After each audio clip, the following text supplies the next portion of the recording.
Change Your Breakfast, Change Your Life by Joseph McClendon III. Chapter 1. Life Turns on a Dime. In every crisis, there is a message. Crises are nature's way of forcing change, breaking down old structures, shaking loose those negative habits so that something new and better can take their place. Susan Taylor. To whom much has been given, much is expected. The conflict is as classic as it is common. Who we have become is all too often far different from who we wanted to become. Who we wish to be is not always who we behave to be consistently. Inside each and every one of us exists a seed of absolute magnificence that yearns to be tended so that we may grow and contribute and be, do, and have all that life offers for ourselves and the ones that we love. You deserve the absolute best, and in the wisdom of our very souls we know it and we desire it. So, what prevents us from having the lives that we desire? What keeps us from doing what we inherently know to achieve the physical, emotional vibrancy that we know exists? There is no question that cultural and societal influences have conditioned us to behave in a way that does not serve us. And unless you have been living under a rock, you know that the way we have been marketed to has been all but sinister in its intent to keep us consuming and behaving in a way that will not produce what we all ultimately desire. But if any of us succumb to the constant beckoning that we are locked into who we are now because of the past, or for that matter, for any reason, then we are defeated before we even begin. Perhaps one of life's most profound gifts is that at any given moment we can change our life's path, and therefore we change our destinies. As cliché as it may sound, we have but this one life to live, and this fleshy vessel called the human body. And for all we know, this is the only one that we will get. It is the most amazing thing on the face of the planet. Yours is unique in every way, and it is similar to every other human body in every way. Your thumbprint is the only one like it in the universe, and it will never ever be duplicated. Our challenges, past and present, have crafted who we are today, and the lessons we've allowed to affect us are evident that there is yet more change to do, and we absolutely can do it. Life often turns on a dime, and when it does, the consequences are not always swift. Regardless of the past, we are where we are today, and the lessons we have learned are not always the ones that we could have or should have learned. Into every life falls trauma and tragedy. From these fertile episodes, we take the reasoning and knowledge to either carry on in the same way or to shift our being. I never want to see that look on another human being's face again. My own life has been full of incidents, and tragedy was the catalyst for a new set of beliefs and behaviors that, in the end, became some of my greatest assets and gifts to give.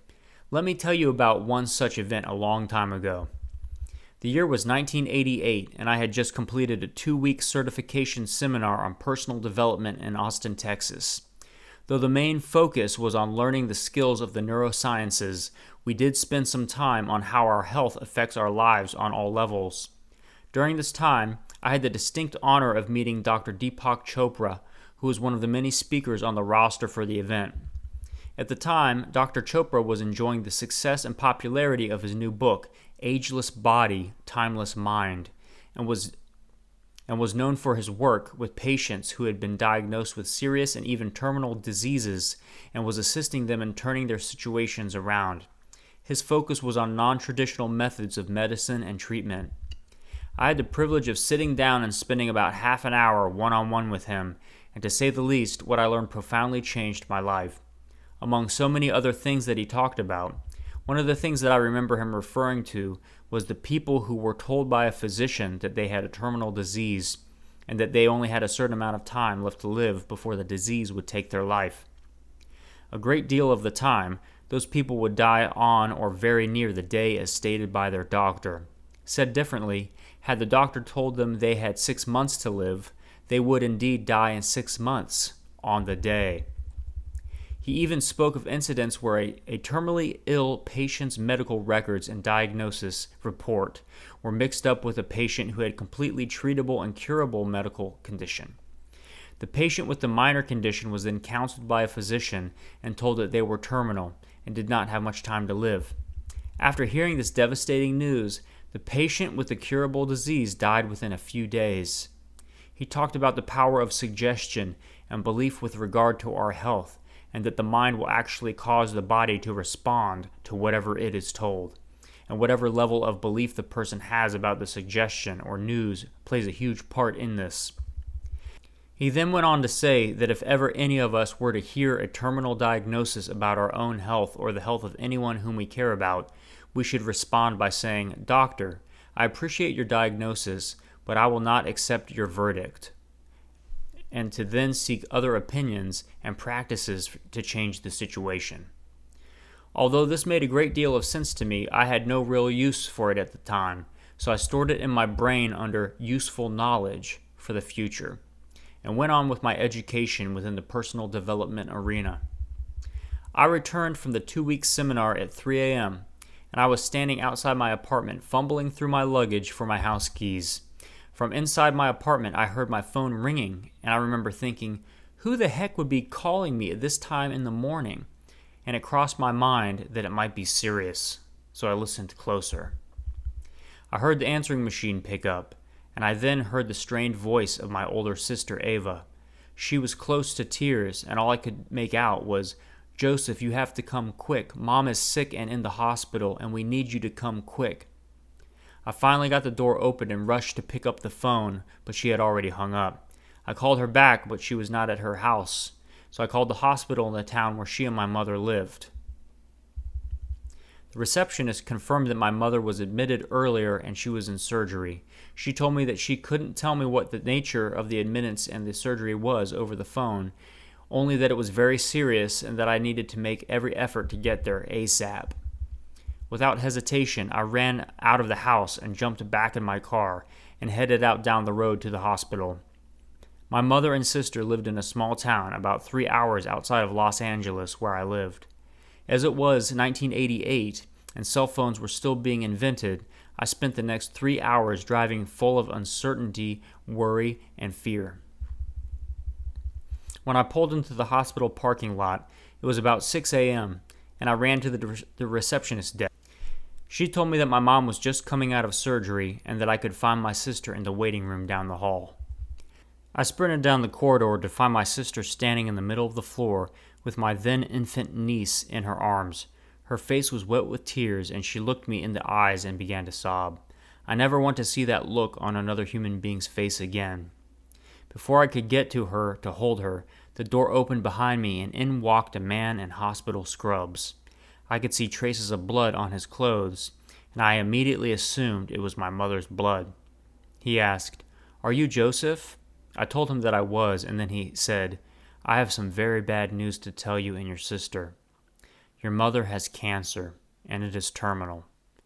My mouth went sour, and my heart all but jumped out of my chest. My sister let out a scream that woke her little daughter, and she, too, started to shriek. I reached out to grab her because she looked like she was about to fall over in desperation. The doctor went on to say that he had taken 3/4 of a grapefruit-sized tumor out of Mom's intestine. He had to leave in the rest because taking it out would kill her now. He then said, "I'm very sorry to tell you, but your mother has about 2 to 3 months of life before the cancer takes her." I felt my legs go weak, and I felt my sister weakening in my arms as well. He then told us how very sorry he was, and that he had been her doctor for several years and had grown close to her and was also a friend. Needless to say, we were both stunned and speechless as he turned to walk out of the room.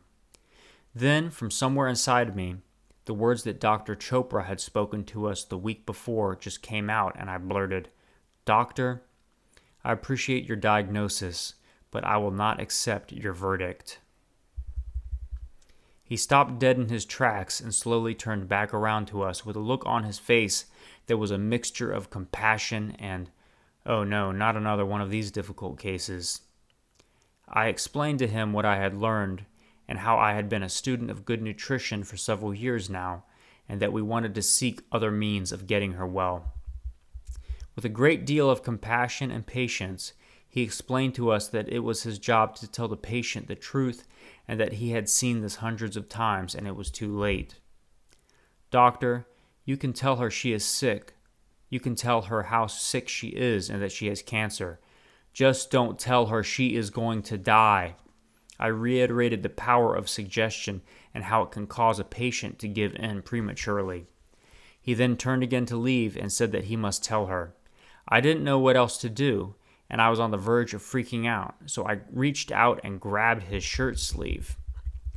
With my sister in one hand and the doctor in the other, all I could think to say was to repeat, "Doctor, I appreciate your diagnosis, but I will not accept your verdict. Please don't tell her that." He took one look at my death grip on his arm and one look at my eyes and then proceeded to tell me that if I didn't let go of his arm, he was going to call security. Now, I'm no fool, and even back then the thought of an LAPD beatdown was enough to scare the bejesus out of anyone.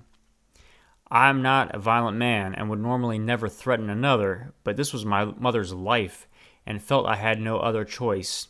And besides, I wasn't thinking very clearly in the first place. So I told him that I would let him go, but if he told my mother she was going to die, I was going to have to break his back. He took one look at me, and when I let go, he called the cops anyway.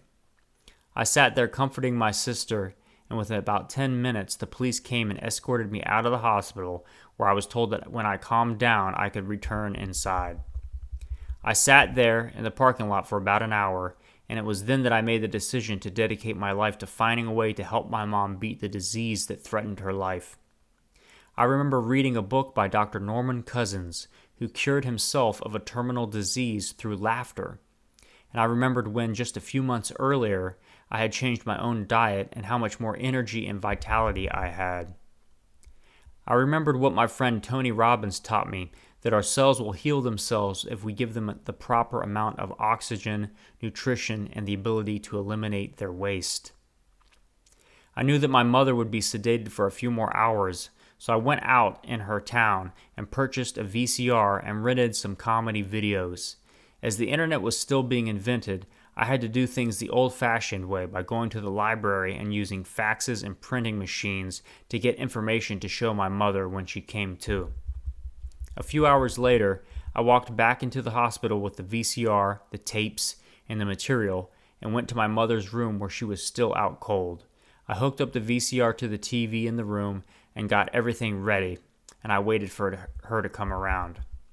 After about another hour or so, her eyes started to flutter, and she slowly opened them to find me standing there with a big smile on my face. "Okay, Mom, time to get well," I said sternly. "The doctor says you have cancer and it's pretty serious, but we are going to aggressively and deliberately go after getting it out of your body and getting you healthy again." She was confused and still a little bit groggy, but I started to joke with her and play the comedy videos. I know it was hard for her because she was cut from stem to stern, and laughter was difficult. I will admit that I didn't really know what I was doing. I just knew that I had to keep her pointed in the right direction. We stayed in the hospital several days, and whenever the doctor would come into the room, I would stand and give him the look. I would do it with a smile on my face, and after a while, he understood that I wasn't going to give in. We never let him tell her that she was going to die, and through some of the things you are going to learn within these pages, through changing her diet and her mindset, Avery Jo McClendon lived another 11 and a half years. The reason I tell you all of this is really for three purposes. The first is that I want you to understand how passionate I am about making a change in our society with regard to our health and well-being. Secondly, I want you to know that I'm not just teaching you a theory. And thirdly, I want to recruit you in creating a new consciousness of like-minded people who make it possible for more of us to shift the planet. So I congratulate you in advance, and I thank you for allowing me to share with you something that is not only valuable, but will change your life and the lives of the ones that you love. We have dedicated our lives to the assistance of as many people as we can to create the best health that we can. Unless you have been living under a rock, you are aware of the health challenges in our world. In the United States, the healthcare industry is straining under the intense load of the masses of people suffering from the same 5 diseases: cancer, heart disease, diabetes, obesity, and arthritis, and all of them are 100% preventable. Whatever the reason is that you picked up this book, I want you to know that I do not take your interest and your intensity lightly. I applaud you and I honor you for your commitment in advance, and I look forward to learning of your success. A great deal of change can happen very quickly with just a little bit of knowledge and some simple shifts in our behaviors. As you will learn, the gradual adaptation process that the human body employs is all for a reason, and it also has a rebooting process that is rapid. So climb aboard your wisdom and strap yourself on tight. Let's change your breakfast and change your life. Change your breakfast, change your life. Chapter 2. How in the world do you want to be? There are many of us brimming with hope and anticipation for the future, yet there are too many more who have given up. It may take daily, positive thinking to convince ourselves that we individually are special, gifted, deserving people.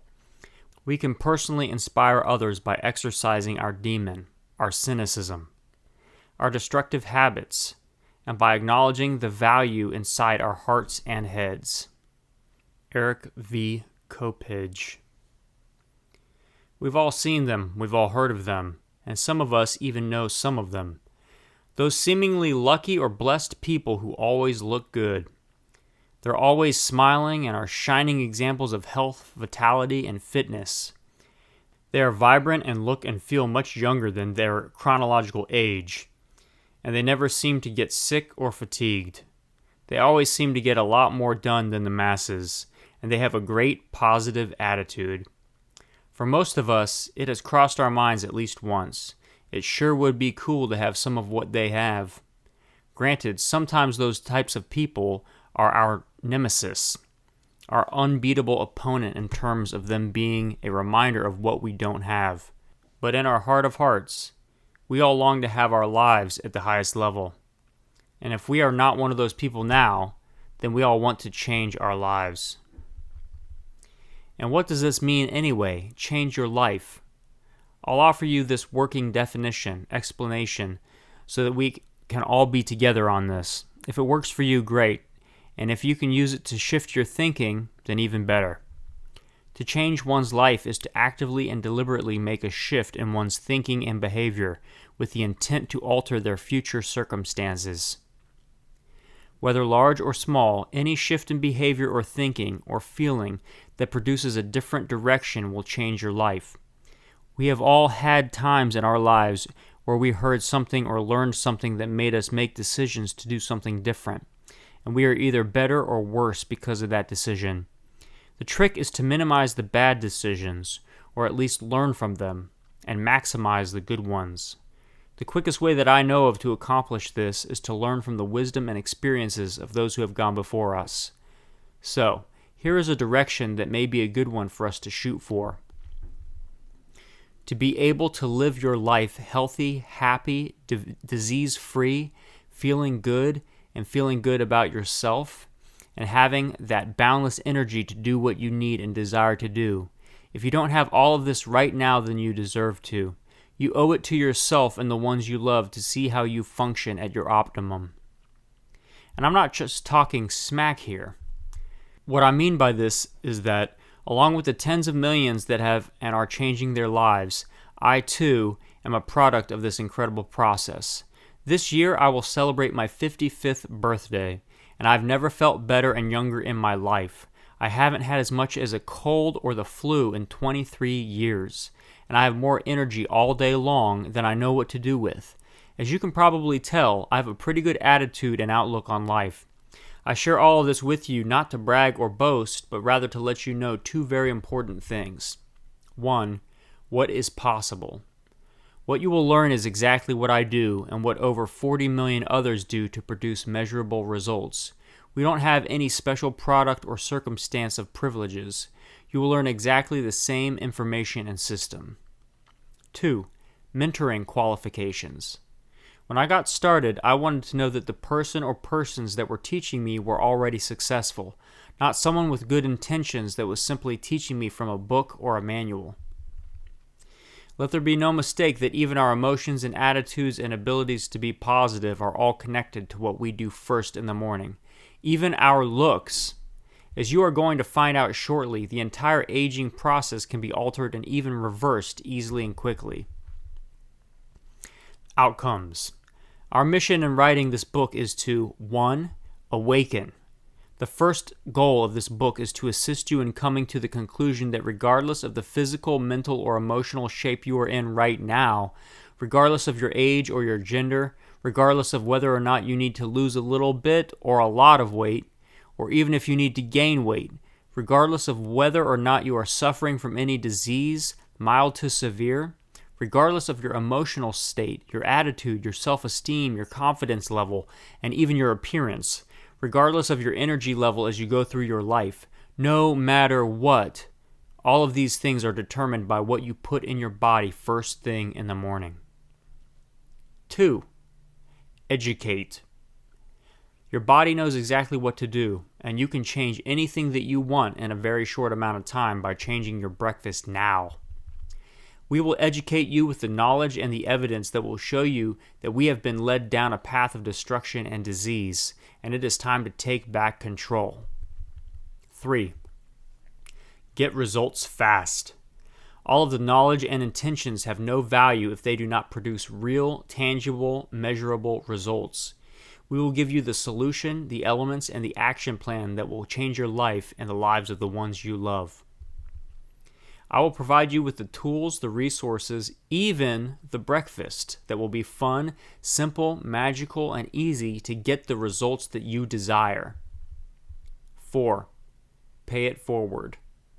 I want to encourage, empower, and inspire you to take what you have learned and experienced and give it to others so that we may all become a force for good while we help change the eating and living habits of the world through our own results.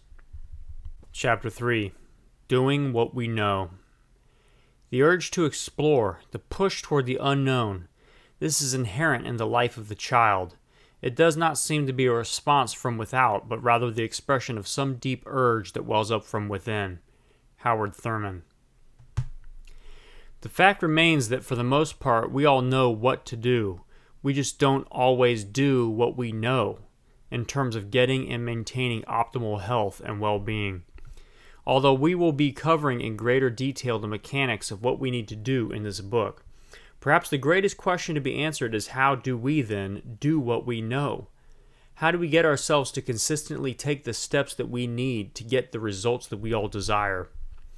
Certainly most people who are dissatisfied with their health and wellness have asked themselves the seemingly unanswerable questions. What's wrong with me? Why do I keep sabotaging myself? Why can't I stick to a plan that will get me what I so desperately desire?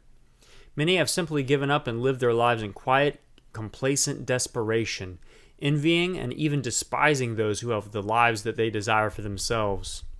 Sadly, this is the condition of the greater portion of our country, and of the world for that matter. Life is much simpler than we have all been led to believe, and what is to follow is at least some of the unraveling of the complication and mystery that has shrouded our health and well-being for centuries. Life is worthwhile if you try. Try something to see if you can do it. Try to make a difference. Try to make some progress. Try to learn a new skill. Try your best. Give every effort. Jim Rohn. How to get the most out of what you'll learn. This book is broken down into 4 categories. Each category is designed to be the foundation for the next. Each chapter will have an information section where you will learn some facts and valuable knowledge. First, have fun. This is a full-service book, not just some reading material. We're talking about changing your life here. So first and foremost, have fun. What I mean by this is lighten up and relax. As you go through this book, you might find yourself deep in thought and contemplation. Your levels of concern may be elevated, and you may even find yourself a bit stressed if you take it too seriously. Believe it or not, this slows down the learning process. Make up your mind that great things are coming and that you will get what you came here for. I recently watched a great movie called The Way of the Peaceful Warrior, and among the many lessons in the movie, one in particular stuck out with regards to how we all tend to run our lives and our feelings about the future. 2/3 of the way through the movie, the wise old mentor told the young student to meet him the following day because he wanted to show him something really special. The eager young man went home full of positive expectancy for the upcoming day and the prize that he was to experience. Even though he didn't know what the prize was going to be, he was nonetheless excited. He showed up the next morning bright and early and ready to go. The young man met the mentor and they equipped themselves with hiking gear and began a long journey up a mountain. Along the way, the young man and the mentor talked and had a great time. The young man was full of hope and enthusiasm. He talked openly and hiked with vigor and energy. He was happy to go the extra mile. Occasionally, the young man would ask the mentor how much further it was to their destination, and the mentor would assure him that they were almost there. After hiking most of the day, they finally arrived at the top of the mountain. The mentor then told the young man that they had arrived, and showed him the top of the mountain and pointed to a rock on the ground. The young man became very upset, and he felt used and taken advantage of. "You brought me all the way up here for this? A rock? I can't believe this," he said angrily. The mentor reminded him that all morning long he was happy and excited, and that he felt great and had hope, all because of something that he made up in his mind, something even though he had no idea what it was. Simply put, but by deciding that it was going to be something good, he enjoyed the journey. Your life is one big journey, and regardless of the stage of your journey in which you are, it is a real good idea to decide now there are great things coming. Expect the best, and you will feel better and move faster in the process. The great thing about the experience on which you are about to embark is that there really is a great payoff in the end and along the way. So make your mind up to have fun. Check in on yourself from time to time to see if you are taking in all the information in this book with a light heart and a willing nature. Secondly, as you go through this material, actively engage yourself in the processes as they are laid out. Throughout the book, I will ask you to do certain things, some as simple as to close your eyes and imagine something or remember a particular time.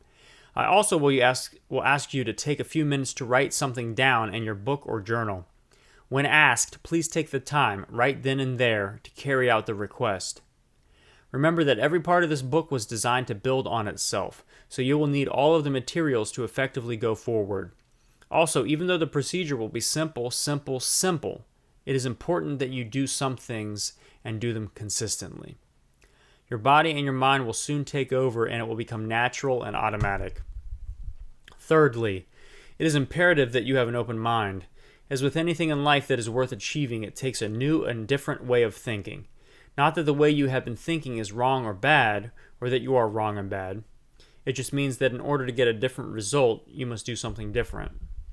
I know in my life there have been times when I heard something or saw something, and because it didn't make sense to me in the moment, or I didn't fully understand, that I simply just disagreed with whatever it was.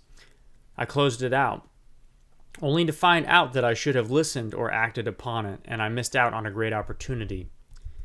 The way to combat this very thing from happening here is to use what I call the overcoat method of learning. When you learn something, try it on for size. Wear it around like it is true, and if you like it, then keep it on. If not, then you can discard it. Either way, you will have had the experience of making up your mind based upon a real experience versus speculation or theory. The fourth key to getting the best out of this material is actually a requirement of 3 things from you. You must be serious, teachable, and willing to do something different.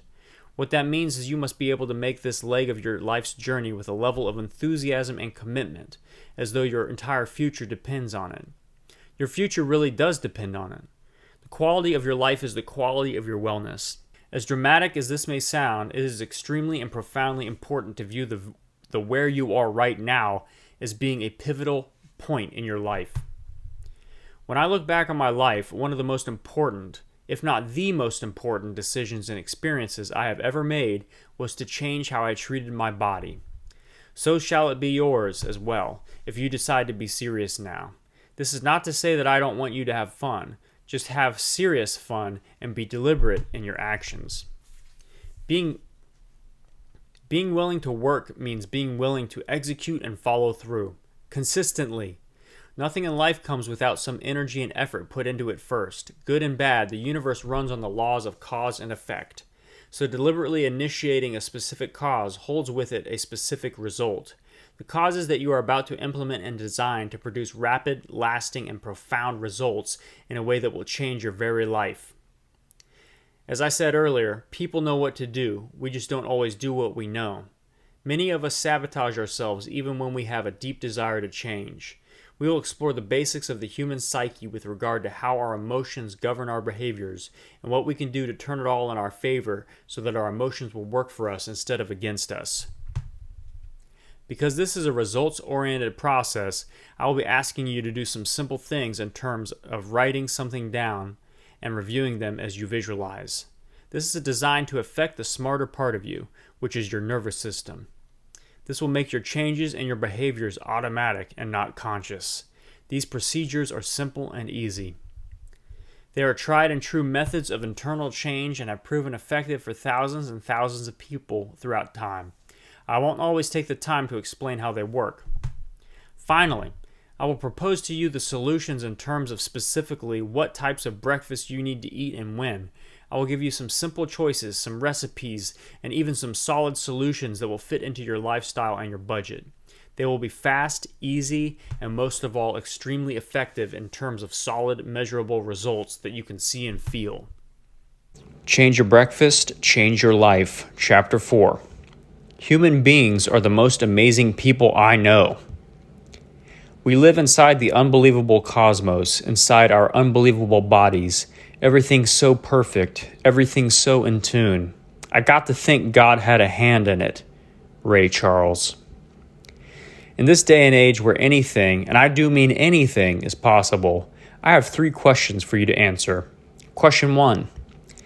If it has been 30 years since man set foot on the moon, if every square inch of this planet can be seen from a satellite miles in the sky, and within a millisecond can be pinpointed and navigated to with amazing accuracy.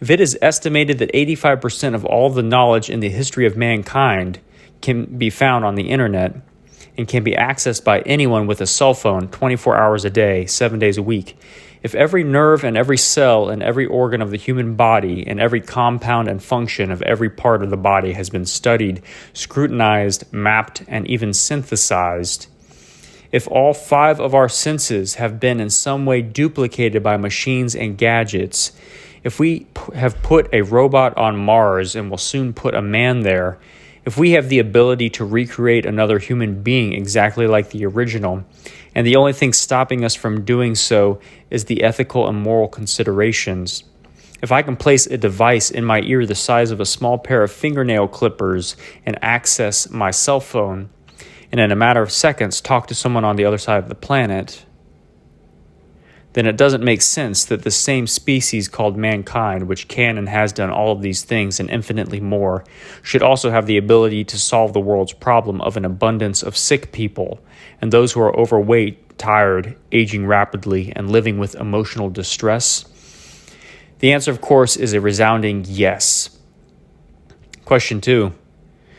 Do they have the answers to why these challenges abound? Again, the answer is a resounding yes. Question 3. Why are the solutions not brought to the forefront, or why are they not being presented to us as mainstream when you consider how frequently so many illnesses and unhealthy lifestyles blatantly denigrate us? If you would like the answer to this question, keep reading and you will find out. Question 4. When is the best time to do something about your life and the lives of the ones that you love in terms of functioning at your absolute optimum? The answer to this question is now. The interesting thing is that when asked, most people answering the first 3 questions with a, well, Joseph, I guess I never thought of it like that, but yes, type of response, and a look of either curious bewilderment or surprise. No one ever said that they thought I was oversensitive about the subject or paranoid. When I asked the 4th question, everyone agreed with a level of certainty and even commitment to their answer as though they were ready to take immediate action right now. I did ask them a 5th question, though. What are you going to do about it right now? I didn't ask you this question simply because the fact that you are reading this material now tells us both that you are already doing something towards making a change. However, when I asked others, they just looked at me like I just asked them to explain the inner workings of a nuclear reactor or to recite the preamble to the United States Constitution.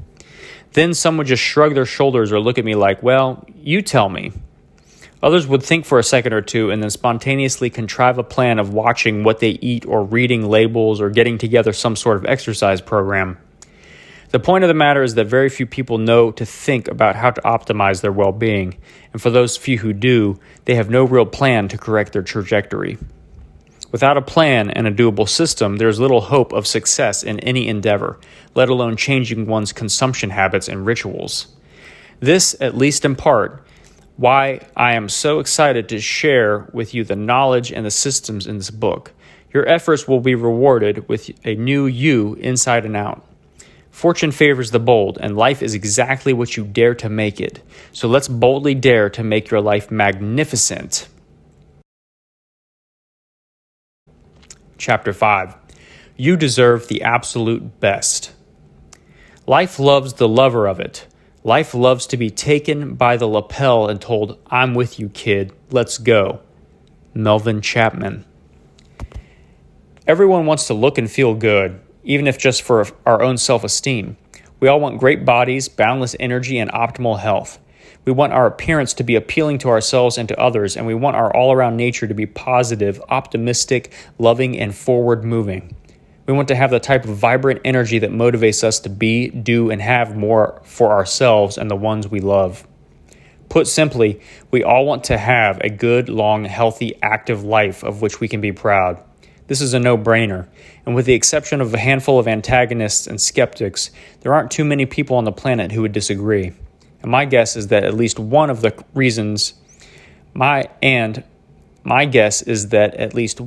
reasons that you picked up this book is that you are either currently lacking in one of these areas or you know someone who is and you want to help them. Or maybe it's both. We'll go deeper into this later, but for now, let's assume that you want more than you are currently demonstrating or experiencing.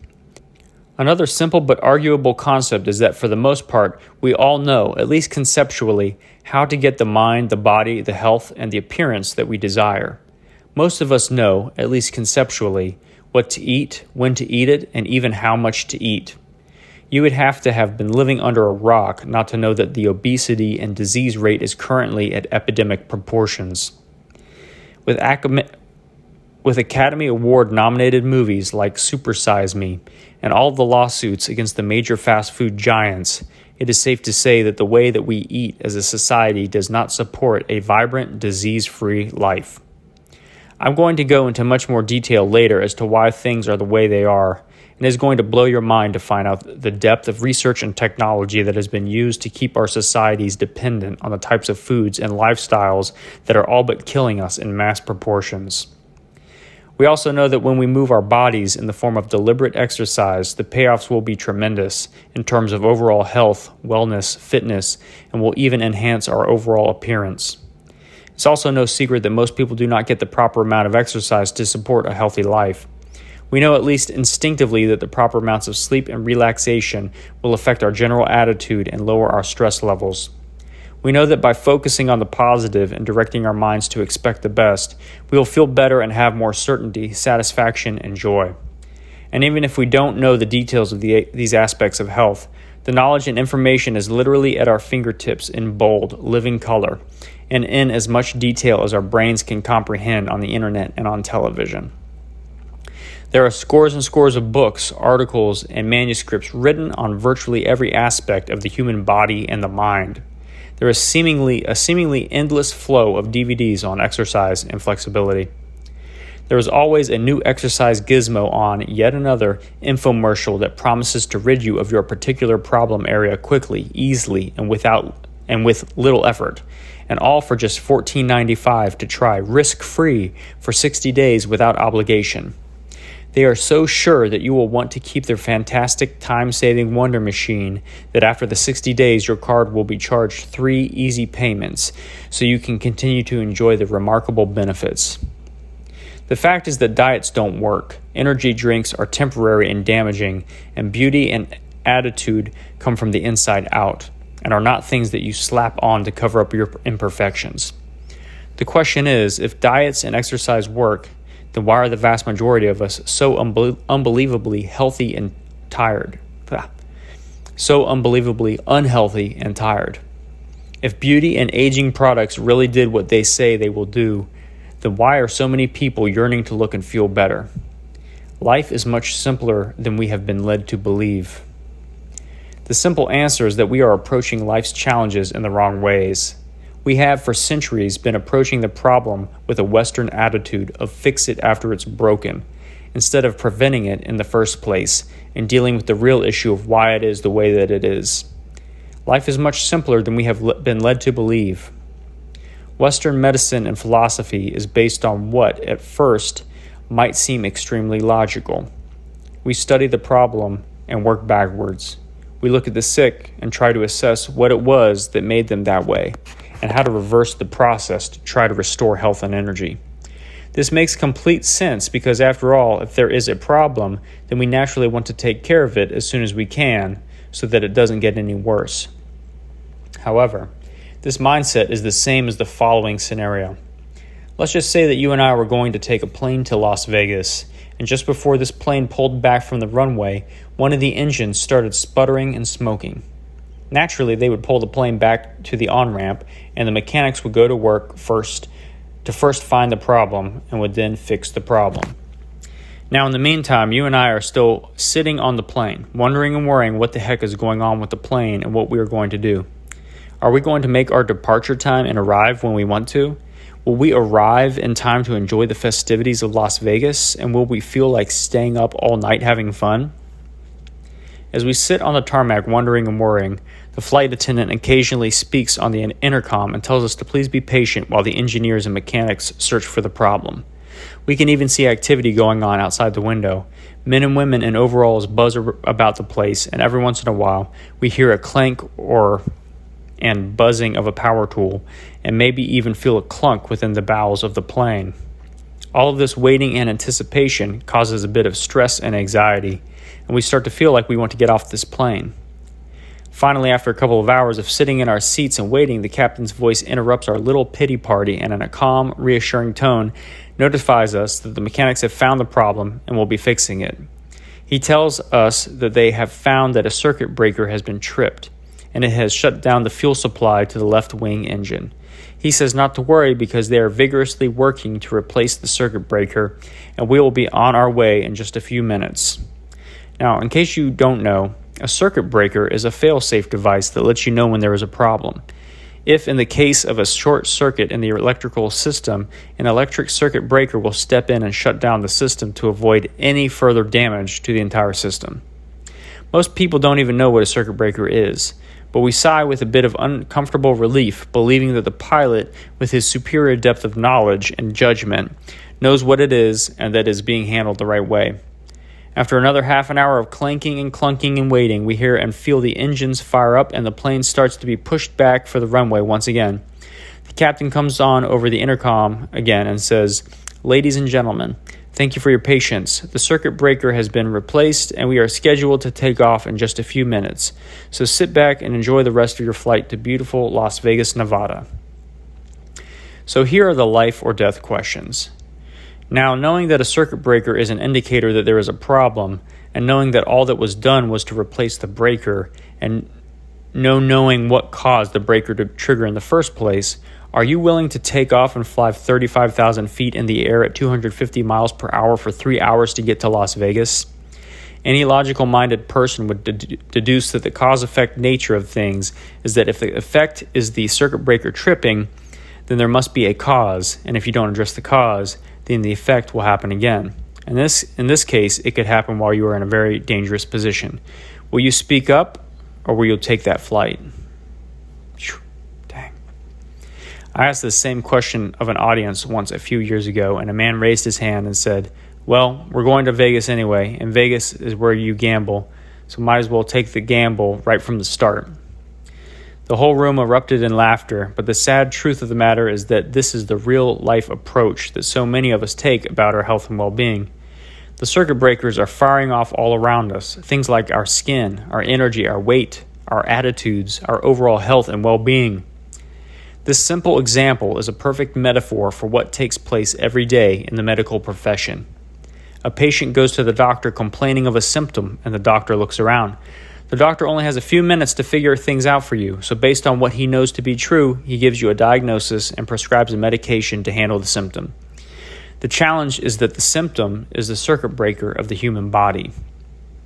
It is a blatant indication that there is a deeper challenge that requires further attention, and that if this challenge is not taken care of, then not only will the symptom reoccur, it will get worse and cause even more serious damage. The patients put their trust in the physician because, after all, they are the ones who are the professionals and know more than we do about the symptom. And this is, for the most part, absolutely true. They do know more about the symptoms, and they even know about the causes. But the common methods of modern medicine are to treat the symptom, not the cause of the symptom. Remember, the aspirin is not a result of aspirin deficiency. Acid indigestion is not a result of you not having enough Tums in your stomach. And acne is not a result of you not having enough pimple medication on your face. Cause and effect philosophy tells us that for every effect there is a definite cause, but if you change the cause, then you will change the effect. But what we are even more unaware of is that there is a deeper, more immediate root than the cause itself. This root is called the source, and it is, in effect, the cause of the cause itself. Address the source, and you remedy the challenge altogether and prevent any further challenges in the future. Supremely engineered and designed to last. Whatever your religious beliefs, I'm sure we can all agree that we didn't just happen to be magnificent creatures overnight. Someone or something engineered us to be as we are, or we evolved from mud to become the beings that we are today, or both. Either way, you have to admit that we are truly a grand piece of work. To this effect, when you think about all that we do, and all of which we are capable, you have to consider that we have also been designed to thrive, not just to survive. As a result of this grand design, we want to utilize it to restore ourselves to our optimum status. Whether you are in great shape and just want to tune up a bit, whether you are experiencing challenges with your health, great or small, we want to approach this process with a foundation on which we can build and from which we can grow. Our foundation will be to 1. Educate.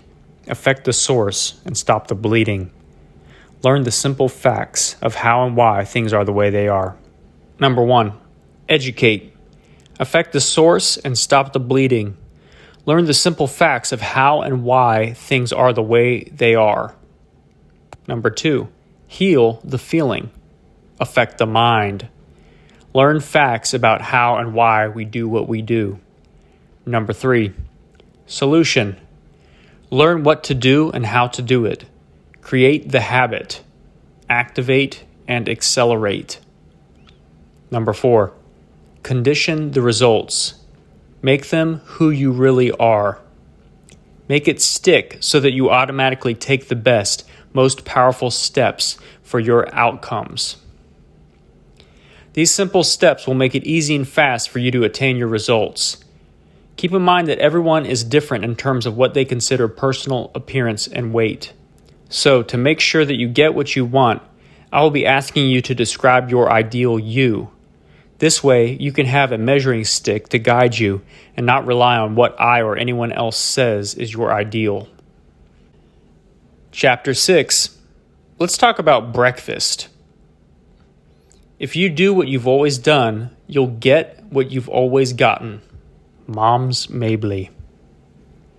What did you have for breakfast?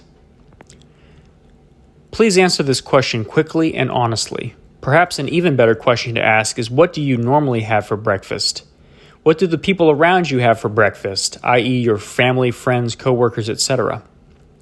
Inevitably, you will find that for the most part, most people eat the same types of breakfasts with very little deviation or variety. What did or do you eat for breakfast? In today's society, most people generally eat one of 3 types of breakfasts. All 3 of these breakfasts are problematic at best. The following are examples of the typical American breakfast, but the same holds true for many other industrialized nations around the world, especially since America has such a huge influence on the trends of the rest of the world. Breakfast type 1, no breakfast at all. If you eat no breakfast at all, you get no calories, none of the nutrients that your body needs, especially first thing in the morning, and you start the vicious cycle early in the day. As you can see, you are getting no nutrients when your body needs it the most. So the cells start the process of cannibalizing your organs to get what they need. In the upcoming chapters, we will talk about the aging process and how not eating breakfast directly applies to this process. You may wonder why, if our bodies are starving for proper nutrition at this time in the morning, are we not hungry in the morning, and how can we skip this essential meal? The answer is twofold and is really quite simple. Remember, the human behavioral system is strengthened by repetition and physiology. Anything that is repeated will become a habit. So if a person has missed breakfast enough times, the body and mind will start to make it a habit. And these habits can sometimes become hard to break. In other words, the nervous system will start the process of leaching automatically when you wake up. Secondly, based on the types of foods that a person consumes before he retires for the night and the entire day, the body is still digesting this food and the feelings of hunger are not as great. Your entire eating and digestive system will adjust to what you are feeding it or to what you are not feeding it. Many people who are trying to lose weight resort to not eating in the morning, but this will actually cause you to gain weight even faster. If you starve yourself in the morning, when you do finally feed your body, your system will more easily store the food as fat, just in case, because it knows that you may starve it again. This is not even to mention that the next meal for most people who skip breakfast is one of high sugar and loss of calories. Skipping breakfast in the morning will also cause the body to conserve energy because it is working overtime to stay nourished, and there is no food for energy. So, many breakfast skippers resort to coffee, caffeinated soft drinks, and even energy drinks to get their energy to a level by which they can function. Most of these drinks are full of sugar, not to mention that the caffeine is causing the body to work overtime when it should be reoperating.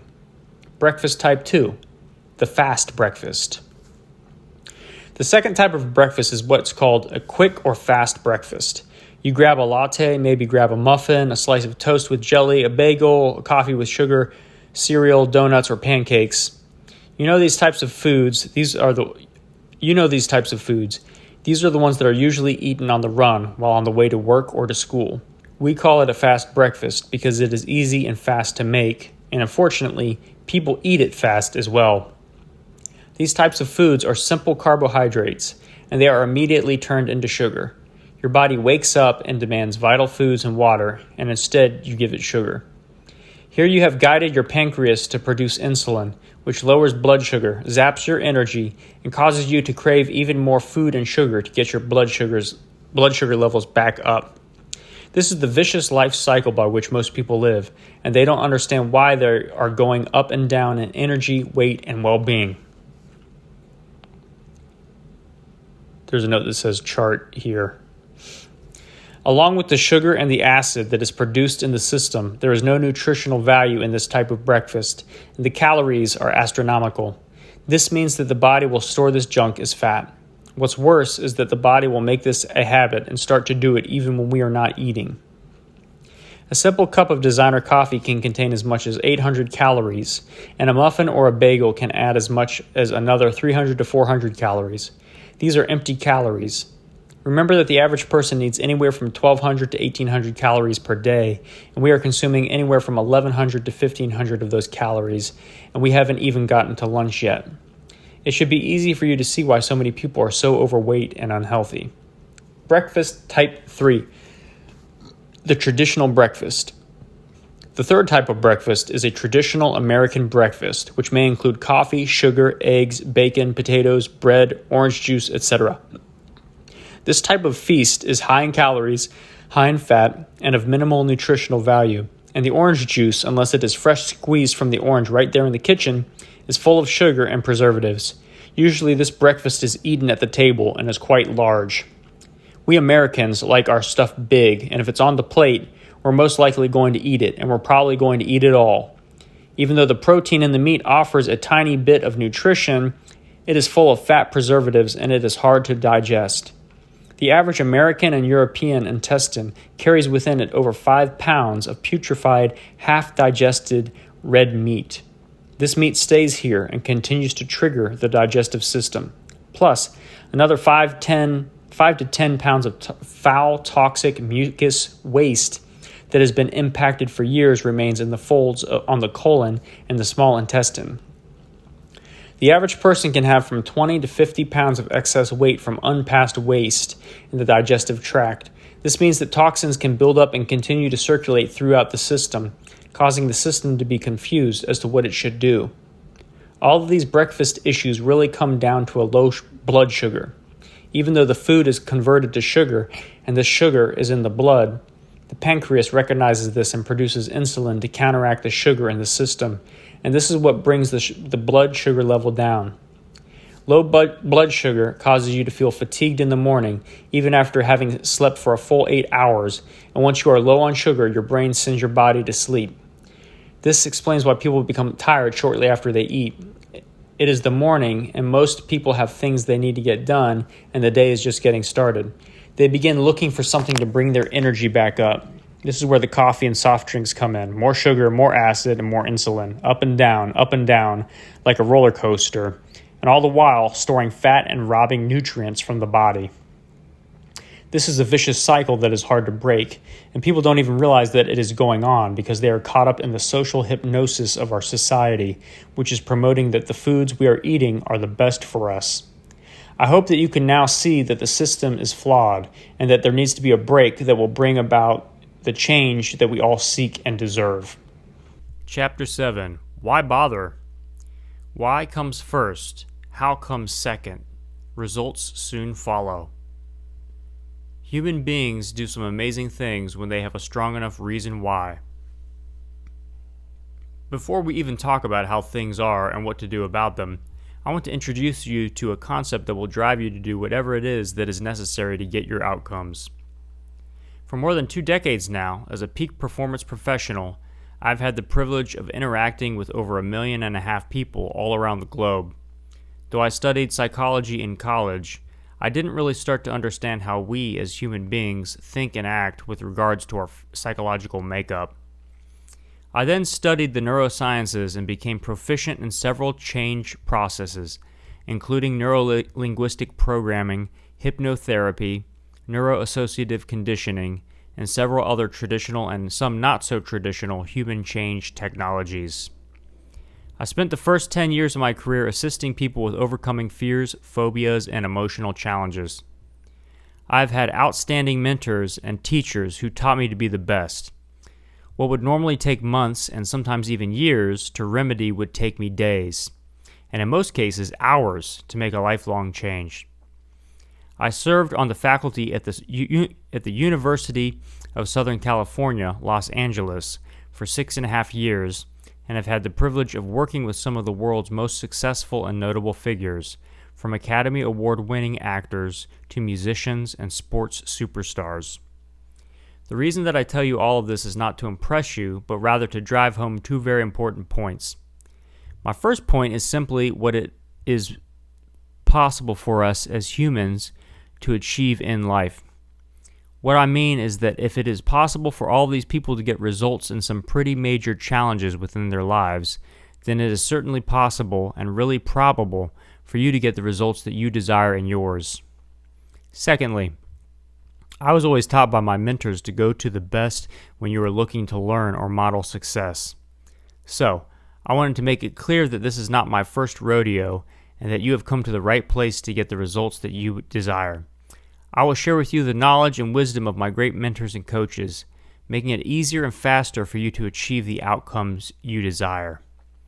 Having said all of this, and perhaps the biggest reason I told you all of this, is because I want you to know that behind the knowledge of what to do and how to do it is the drive to do it. Let's face it, most of us have desired to do something in the past that we didn't do, especially if getting the result we wanted involved doing something that was difficult or uncomfortable. An example of this might be exercising or quitting a bad habit, like smoking, drinking, or substance abuse. With the best of intentions, we set out to tackle and conquer these challenges, but we get derailed by any number of things along the way.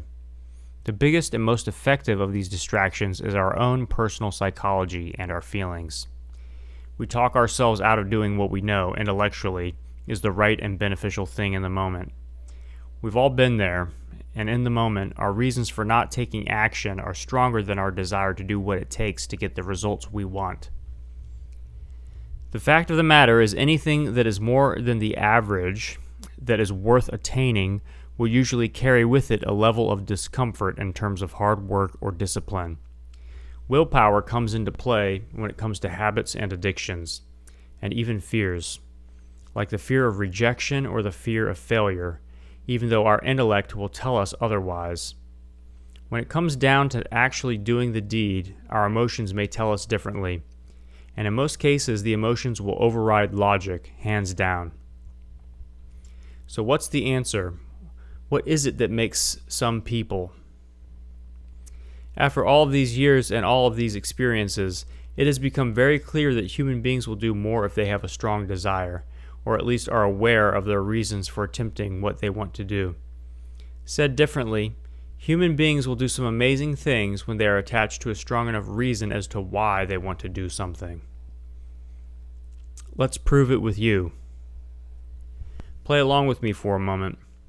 Let's say that there is a house, and surrounding that house is a moat full of water. In that water are alligators, sharks, poisonous fish, poisonous snakes, leeches, and flesh-eating piranha. Surrounding that moat is a 10-foot barbed wire fence with 240 volts of electricity surging through it.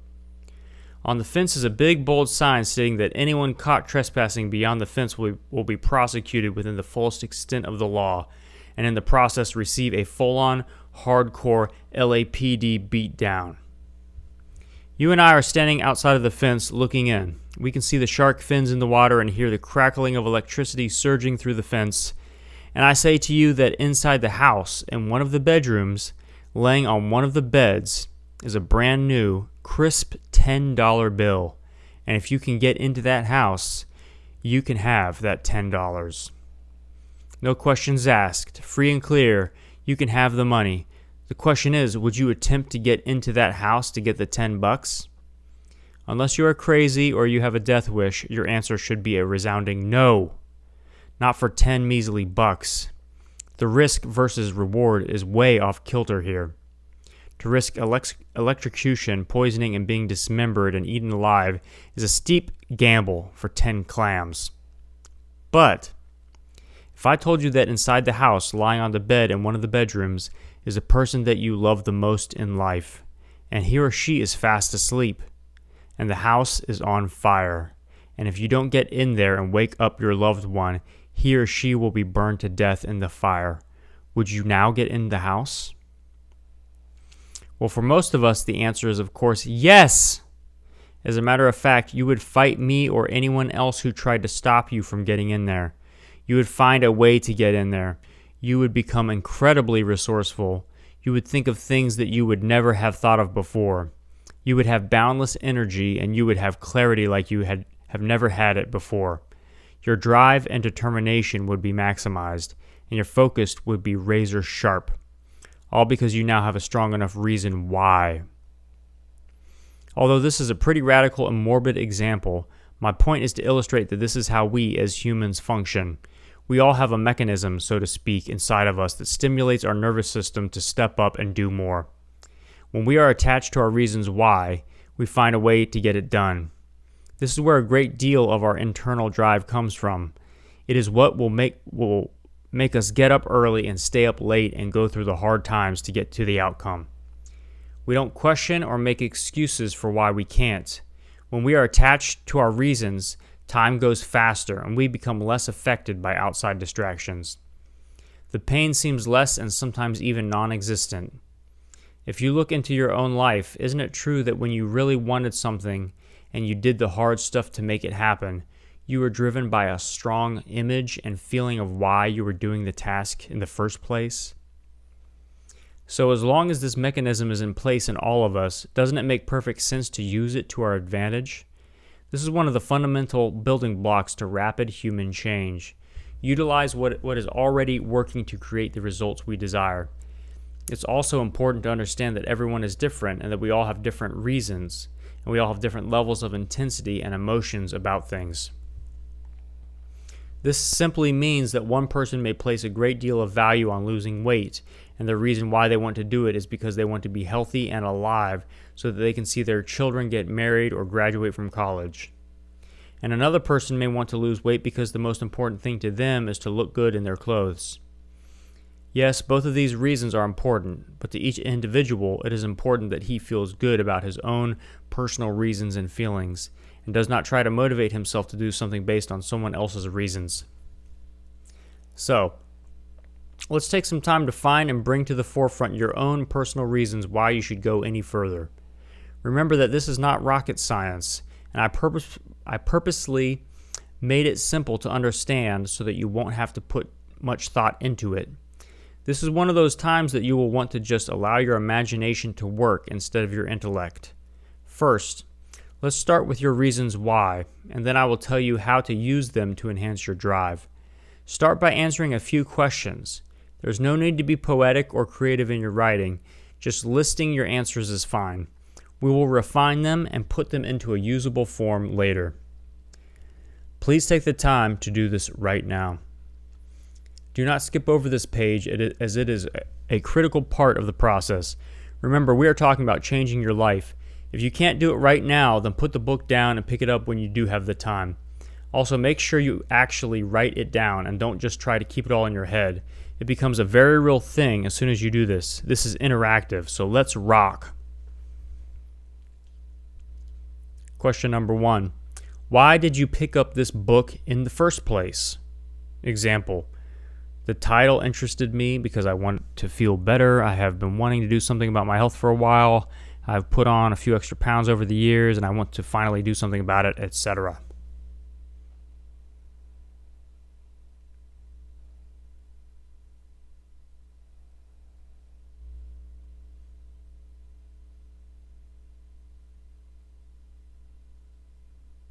Question number 2. What do you really want in terms of your health? Example, more energy, better skin, better attitude, better sleep, lose weight, gain weight, look better in my clothes, etc.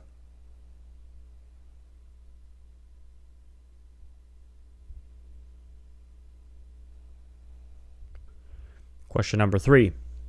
What is the most important thing in your life?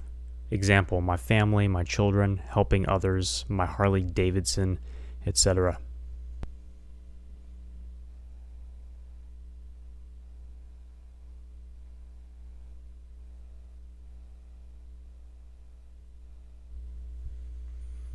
Who is the most important person or persons in your life? Question number 4. Example, mother, father, sister, brother, wife, husband, boyfriend, friend, girlfriend, etc.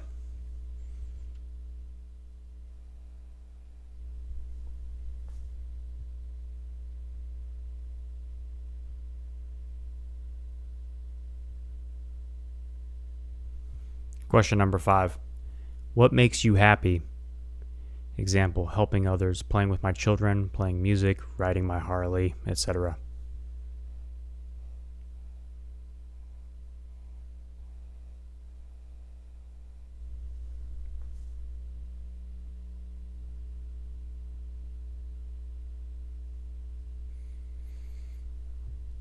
Now what? Remember when we talked about the house that was on fire? Well, the reality is that anything worth attaining might carry with it some difficulty and discomfort. You are about to alter how you have been doing something in your life for many years now, maybe even decades, so you may run into some challenges along the way. Well-meaning relatives and friends may tease you and taunt you. Jealous coworkers and acquaintances may challenge you to abort your plan and do the more comfortable thing. When these uncomfortable times come around, then all you will need to do is find this list that you have just created and review it. Simply ask yourself if the reasons why you started this journey have changed or become any less important. I guarantee that the answer will always be no, and you will stimulate your inner soul to step up and endure the short-term uncomfortable feelings. You are also going to review this list and make it grow for the next 10 days. At the end of the book, I will give you a daily schedule to follow that you will enjoy and which will give you real results. Change your breakfast, change your life. Chapter 8, The Real Deal. And so when the tribe says to you, throw 2 oranges into the river to appease the hippopotamus god, or the crops will not grow, you have the courage to say, baloney, and you go out and buy a bag of fertilizer instead. Stuart Wilde. No doubt there are those who set the standards as to what we should all look and feel like, but for the most part, the things that it would take to meet these standards are either difficult to do, or we weren't born with the right genes to make these attributes automatic. Right now, the health of the world is at an all-time low. As a matter of fact, there are certain areas in demographic and social economic groups where the health and wellness issues have reached epidemic proportions with no real end in sight. Unless you have been living on a deserted island all of your life, you have heard, read, and seen on TV that the health of our great nation is, for all practical purposes, in the toilet, and we have one hand on the handle, ready to flush.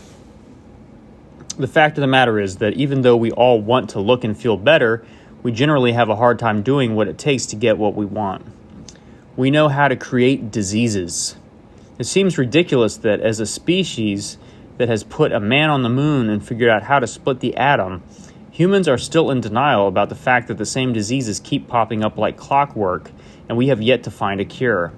Scientists have mapped out every square inch of this earth, above and below the water. They can all but predict the weather. They have dissected, labeled, tracked, and studied every single centimeter of the human body, and the list goes on, yet they can't find a cure for the common cold. They can't, or shall I say, won't, put in place the systems and the practices to eliminate diabetes or heart disease. If you believe this, then you are probably still of the belief that a tiny fairy sneaks into your room at night and checks to see if there are any teeth so she can leave a few bucks under your pillow. As I stated earlier, I have not had a cold or the flu or any illness for 22 years, and I'm not alone. There are thousands and thousands of people all over the world who enjoy optimal health. Wow.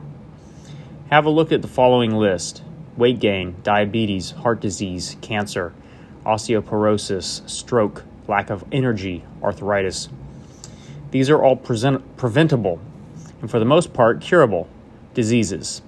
In Chapter 9, you will learn that even though we know how to prevent and even cure most of the health challenges that plague us, it is not in the best interest of the food and pharmaceutical companies to promote these solutions. Please remember that this program is for everyone. You may or may not suffer from any of the above-mentioned challenges. Awareness is the first step towards change, so take a look at the real deal, and just to help you keep it real, here are some facts about the general health and well-being of our societies. Excess weight. 34% of Americans are very overweight. Body mass index, or BMI, is an indicator of health and health risks. Obesity is defined as having a BMI of 30 or higher. More than a third of the adult population over the age of 20 is obese, and this number has doubled since 1980. Percentage of obesity per state. And then there is a series of columns. Number one states of obesity: Alabama, 30%, Montana, 21.8%, Alaska, 27.5%, Nebraska, Arizona, Nevada, Arkansas, New Hampshire, 24%, California, 22%, New Jersey, Colorado, New Mexico, Connecticut, New York, 25%, Delaware, 27%. I have no idea what order these things are in because it's not alphabetical and it's also not by percentage. That's interesting. Looks like the winners are Alabama, 30%. Ooh, Tennessee, 30%. Mississippi, 32%. Seems like most states are above 20%. Collected through the CDC's Behavioral Risk Factor Surveillance System. American children are substantially overweight. This generation is called the O generation, O for obesity. Almost 20% of American children are overweight or obese, and the number is increasing every day unless we change this. Overweight trends among children and adolescents. High body mass index for age among U.S. children and adolescents from 2003 to 2006. The Journal of American Medicine article reports the prevalence of high body mass index for children and adolescents showed no significant changes between 2003 and 2004 or between 2005 and 2006, and no significant trends between 1999 and 2006. Rates of overweight children and adolescents and obesity remain high, with 31.9% of children and adolescents ages 2 through 19 at or above the 85th percentile of the 2000 BMI for age growth charts. Prevalence of overweight among children and adolescents in the United States, 2003-2004. Being overweight is a serious health concern for children and adolescents. Data from two NHANES surveys, 1976 to 1980, and 2003 and 2004, show that the prevalence of being overweight is increasing for children ages 2 through 5. Prevalence increased from 5% to 13.9%. For those ages 6 to 11, prevalence increased from 6.5% to 18.8%. And for those ages 12 to 19, prevalence increased from 5% to 17.4%. This pattern will lead to this generation being the first in which parents will outlive their kids. Economic cost of chronic disease. Chronic diseases, i.e. heart disease, cancer, diabetes, cost the U.S. economy $1.3 trillion annually, and this number could reach $6 trillion by the middle of the century. A decline in obesity rates can lead to $60 billion in savings in treatment costs and $254 billion in increased productivity. Wow. Health risks associated with obesity: heart disease, cancer, some types, hypertension, gallbladder, stroke, disease, diabetes, osteoarthritis, sleep apnea, many, many more. Heart disease, cardiovascular disease, or CVD, including heart disease and stroke, remains the leading cause of death in the United States despite improvements in prevention, detection, and treatment. CVD is no longer thought of as a disease that primarily affects men as they age. It is a killer of people in the prime of life, with more than half of all deaths occurring among women. Cardiovascular diseases remain the leading cause of disability among working adults. Stroke alone accounts for the disability of more than 1 million Americans. The economic impact of the health system grows larger as the population ages. In 2001, the estimated cost of healthcare expenditures and lost productivity attributable to cardiovascular diseases was $298 billion.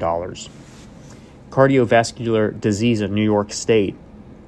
Cardiovascular diseases are the leading causes of death in New York State, killing more than 70,000 residents each year. For every person who dies from a heart attack or angina, 18 people live with these conditions. For every person who dies from a stroke, 7 people cope with consequences of a non-fatal event. Many of these survivors are disabled and can no longer lead productive lives. They also are at high risk for additional occurrences. These numbers are increasing as the epidemic of heart disease and stroke continues. Dietary factors associated with 4 of 10 leading causes of death in the U.S. heart disease, cancer, stroke, diabetes. These same four health risks are associated with obesity. Reality check. Which of the following applies to you? Do you like going to Starbucks? Yes. Do you love donuts, pastries, or snack foods? Sometimes. Good nutrition affects everything: health, energy, vitality, organs, cells, skin, quality of life. Change your breakfast. Change your life. Chapter 9.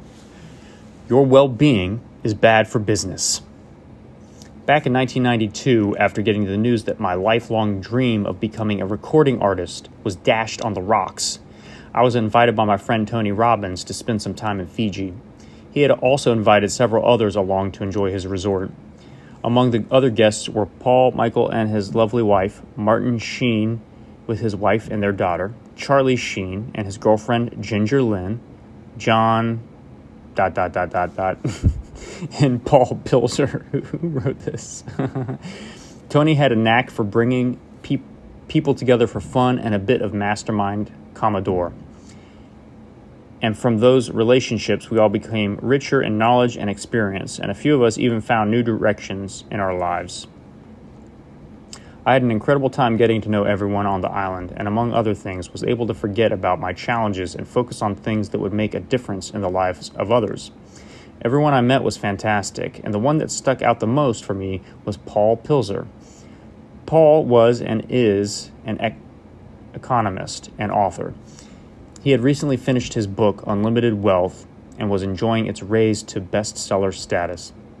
The book, among other things, focused on how to take advantage of the present trends and conditions to create financial wealth and freedom.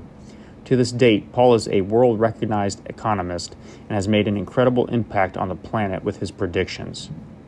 One night, while we were all sitting around the huge dinner table, the conversation turned to the future and what we could expect in terms of trends in the United States and around the world.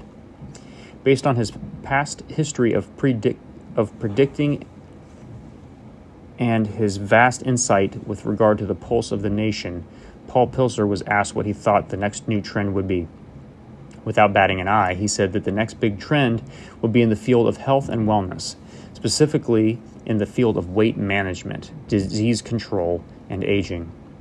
He explained that what he had done to make a lot of his predictions was to follow the plight of the baby boomers through time. He said that if you were an investor in the 50s and you were aware of the boom in births over the previous years, then what you had to do was to use your head to realize that with all of these babies being born, all you had to do was invest in the types of things that the babies and family would need, and you could take advantage of the trend.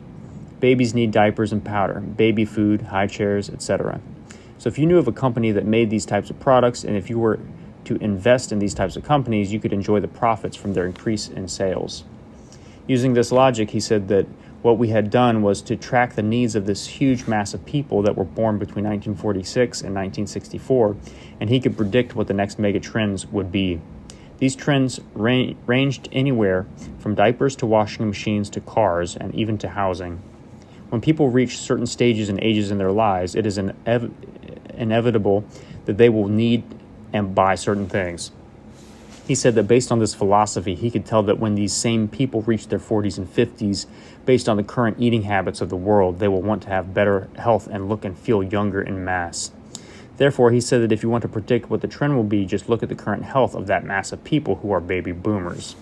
The reason that I share all this with you is to illustrate at least one of the reasons that the public as a whole is being and has been led down a path that has all but programmed us to eat ourselves into an unhealthy state, and even to become addicted to the foods and lifestyles that hurt us rather than nurture our bodies. Said differently, there are people who have taken the knowledge of the upcoming trends in human nature and coupled it with advertising and chemistry to influence our entire society to believe and eat a certain way. As a result, they have and continue to profit from this well-thought-out system, and the public as a whole is none the wiser. As a matter of fact, the public as a whole will radically defend the right to stay sick and unhealthy.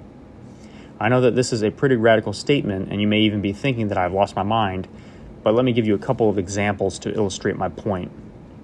Here is the analogy.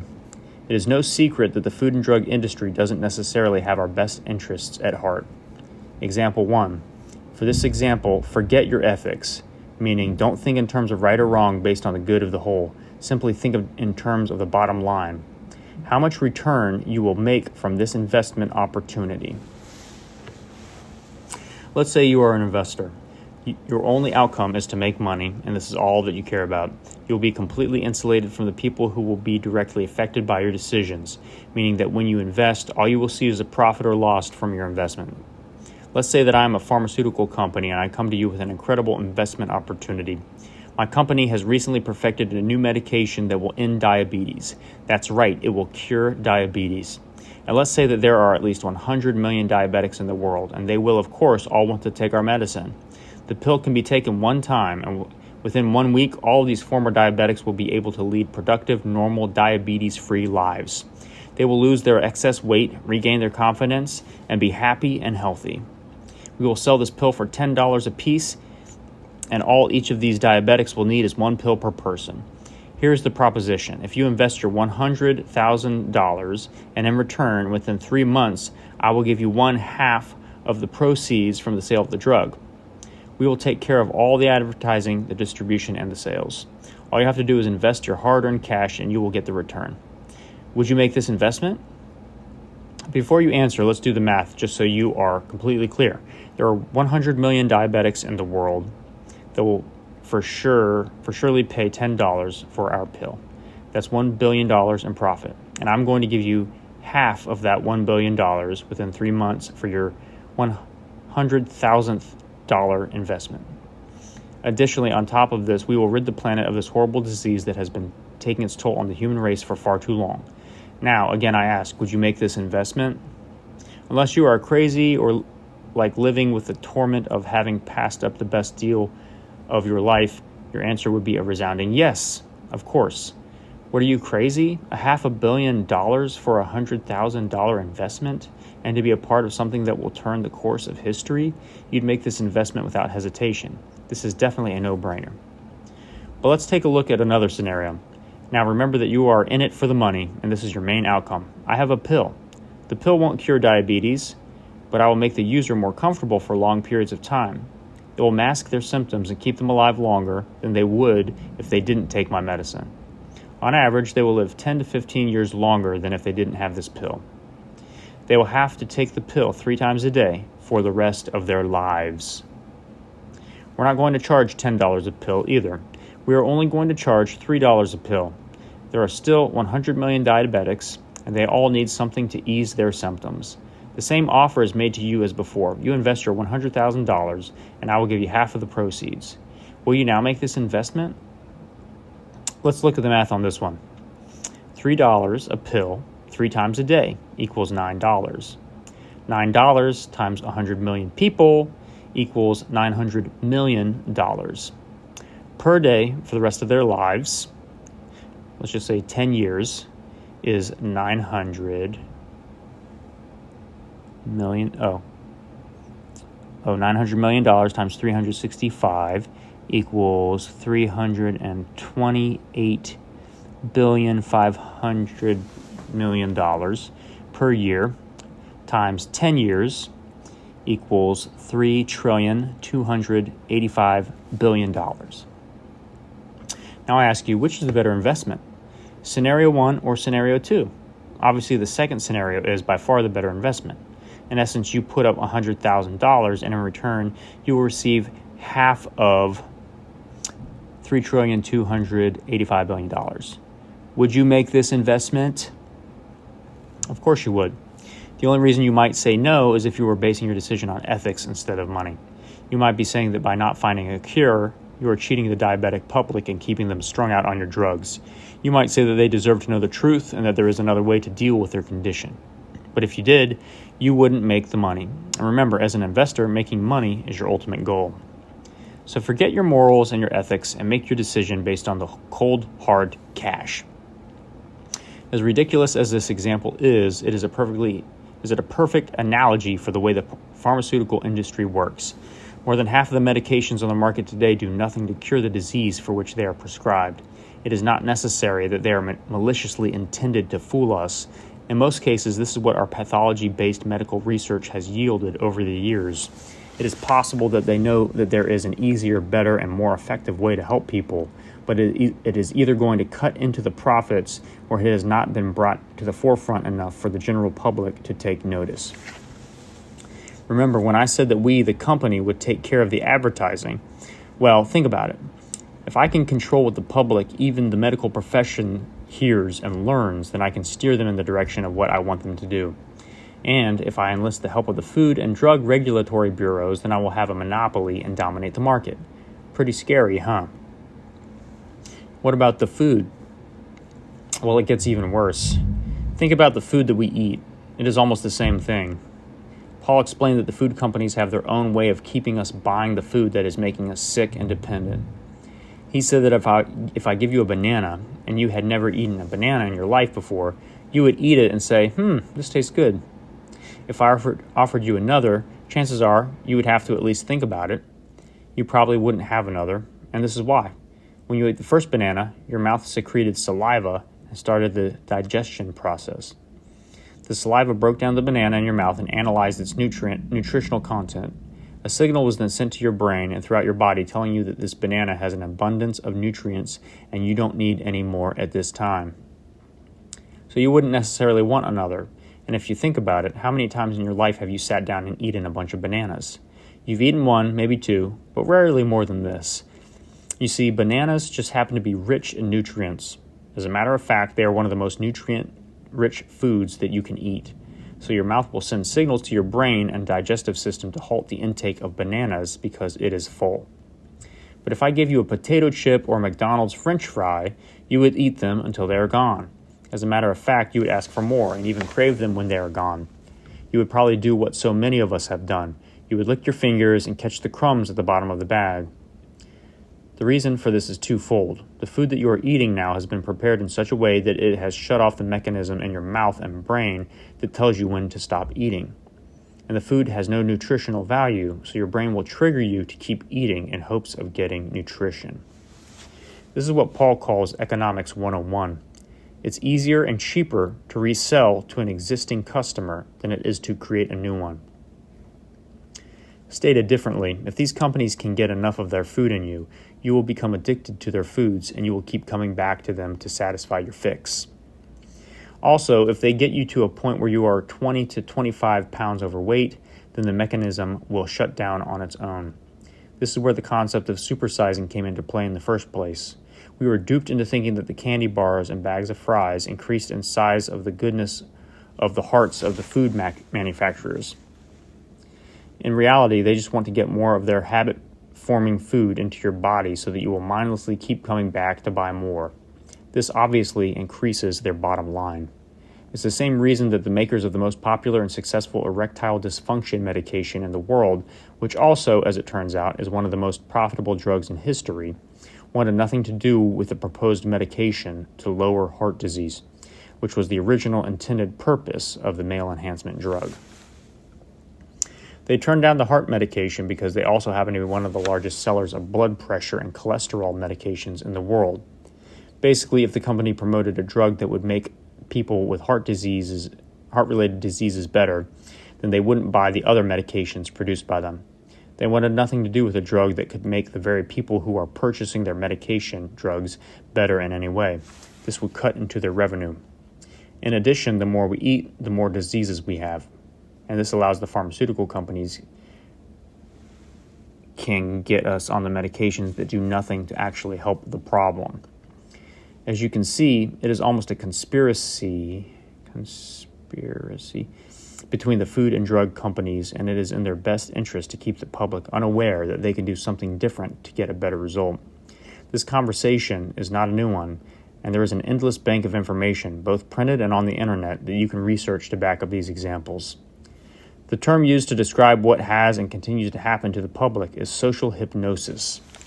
The public is in a sugar-induced trance that is similar to a hypnotic trance. Most of our society is walking around wanting to feel and look better, but not knowing how to actually go about doing this, and being totally unaware that they are being herded down a path that is certain to keep them unhealthy and feeling less than optimum.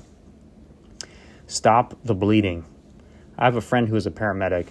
He told me once that when paramedics encounter a badly injured patient, there is a protocol that they must follow in order to save the life of the injured person. He said that the first thing they pay attention to is the person's present condition. This way they can make sure that they are working on the most important thing. If a person has a cut on their arm, that is obvious to see, but they are not breathing, then obviously they need to pay attention to the breathing challenge first and then work on the cut. They diagnose the situation to assess how serious the challenge is. If a person is bleeding, they work to stop the bleeding. Then they stabilize the patient and ready him or her for transportation if necessary. I tell you this to show you how the solution is still the same when it comes to society's bad habits. We need to break the social hypnosis of the planet. The diagnosis is clear that we are in serious danger. Our life support and vital signs are in danger of shutting down. Metaphorically, we have internal bleeding in terms of what is going on in our organs and digestive systems. We need to stabilize and be transported to a place where we can get the help we so desperately need. Change Your Breakfast, Chapter 10. Function over Form. How we function as human beings. Life, death, success, failure, health, and sickness are in the power of the tongue. JM3. Why change your breakfast now? The human body is one of the most amazing pieces of work on the face of the planet. It is so magnificently complex, yet so basically simple. that it continues to boggle the minds of men and women with regard to how we function and how we optimize our resources to get the best out of our bodies. Our brain consistently makes an amazing amount of calculations, comparisons, and decisions in split seconds, and most of the time we don't even know that it happened. This chapter is designed to give you the basics of how our bodies function. You may have a broader understanding of some of the terms that we will use, but please remember that I want you to be able to explain this to a third grader, so I've made it very, very simple. This is not to insult your intelligence or to oversimplify, but rather to get us on the same page and speaking the same language. Our bodies have over 100 billion cells. Each cell is alive and has a specific function within the whole of the body. Each cell is like a tiny factory that produces specific substances and generates energy. Each cell needs water, oxygen, and to have the ability to eliminate its waste and nutrients in order for it to survive. Each cell is an independent organism, yet it relies on all of the other cells for its survival. Each cell needs approximately 114 different nutrients every day just to keep us alive and functioning properly. These nutrients only come from the foods that we eat. And let there be no mistake, these cells will do whatever it takes to get what they need, and if they don't get it, or it is in short supply, there will be hell to pay in terms of disease, loss of energy, weight gain, atrophy, and aging.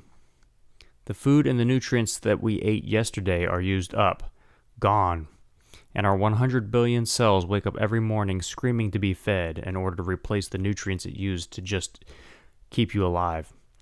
Our job is to feed our cells, not our stomach. If we are not eating the foods that contain these nutrients, the cells are forced to get what they need by any means necessary. This can include leaching the nutrients from our organs, our bones, and our vital tissues. This process will also cause us to crave food, and if we continue to eat the wrong foods that do not have the proper nutrients for our bodies, then we will store this unhealthy food as fat and continue to eat more in order to try and get what we really need. Let's be smart. Having said this, there are a couple of basic questions that we need to be asked and answered in order for us to fully understand why that first meal of the day is the most important meal of our day, and why, if you change what you put into your body first thing in the morning, your entire life will change. Question number 1. Cells and nutrients are essential to our very survival, and without them we will certainly die. The shortage of these vital nutrients will cause major challenges in all areas of our lives, so there is only one logical question that would suffice for the first question. What is a cell and what is a nutrient? It seems like a simple enough question, but as I said before, it is extremely important that we are all on the same page with regard to the real meaning of what we are talking about. After all, we all have different references of things, and when we come to an agreement about a particular meaning, we create a doorway for understanding and forward motion. So for the sake of keeping us all on the same page, what I will do is give you a series of working definitions for several of the words and terms that we use. This is not to question or insult your intelligence, but rather to give you a grassroots explanation that can be used anywhere and which anyone can understand. I will use common terms so that there will be no confusion about the meaning. So, what is a cell? The dictionary definition of a cell states the following. Biology. A usually microscopic structure containing nuclear and cytoplasm material enclosed by a semi-permeable membrane and implants a cell wall, the basic structural unit of all organisms. Great answer, but what the heck does this really mean? Simply put, cells are tiny, live organisms, each with a specific purpose that work together to create energy and to sustain life. In other words, our bodies are made up of billions of cells, and as long as they are doing their job, we can live relatively disease-free and full of energy. Question number 2. What do these cells need in order for them to do their jobs? The answer is nutrients. Now, when I first thought about nutrients, I thought of vitamins and supplements and the likes. Although many supplements do have some nutritional value, most are not what we really need when we need it. Question number 3. The next question is an obvious one. What is a nutrient and where does it come from? Perhaps the best, most simple explanation I have ever heard, and one that I think we can all get our minds around, is the one given by the late great Dr. Eduardo Salazar. He explained that nutrients and the substances found in foods and food that our cells need to create compounds and to reproduce themselves. He went on to explain that certain cells are responsible for creating different compounds, and each compound is responsible for a specific set of functions within the human ecosystem. Compounds by nature are made up of different substances. Compounds such as adrenalins, stomach acids, insulin, and many thousands of different substances that the body uses to function are all made up of certain amounts of water, salt, amino acids, minerals, etc. Even the saliva that is produced in our mouths is a compound created by a very specific set of cells. These cells take the raw material in our food and break them down to feed what could be viewed as little factories in our cells that manufacture the proper substances for the task at hand. The very blood that courses through our veins is a compound created from the nutrients in our food. Therefore, the quality of our blood is directly related to the quality of the nutrients that we ingest. And the quality of the nutrients is directly related to the quality of the food that we eat. This is a continuous, non-stop occurrence that will keep on going until the day we die. Therefore, it can be stated that the better the food that we put into our bodies, the better the nutrients and the better the ability of our cells to create better compounds and better health. Simply put, this is the life chain. This is the cycle of life itself. Another extremely important thing that nutrients provide to the cells is the ability to reproduce themselves. All cells must duplicate themselves in order to grow and thrive. The very process of the creation of life starts with the dividing and duplication of cells.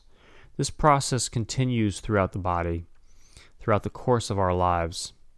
It has been said that every 2 years our entire bodies are replaced with new cells. The old ones are discarded through the waste process, and each is replaced by an exact duplicate. Sometimes the replacement is a new and improved version of the previous cell. Nonetheless, the process of living is the process of duplicating our cells. Obviously, the cells need building materials to accomplish this constant process. These building blocks are the nutrients that we consume. An example might be calcium. This substance has been at the forefront of a lot of research and controversy for as long as I can remember. There is no doubt that we need it and that it aids in the health of so many parts of our development and maintenance. Calcium deficiency is attributed to several different diseases and health challenges, such as osteoporosis, arthritis, acid reflux, bone loss, etc. But did you know that calcium is a key factor in the health of the very blood that courses through your veins, and that if the levels are low, it can kill you? There is not one single disease that does not carry with it high levels of acid versus alkaline blood levels.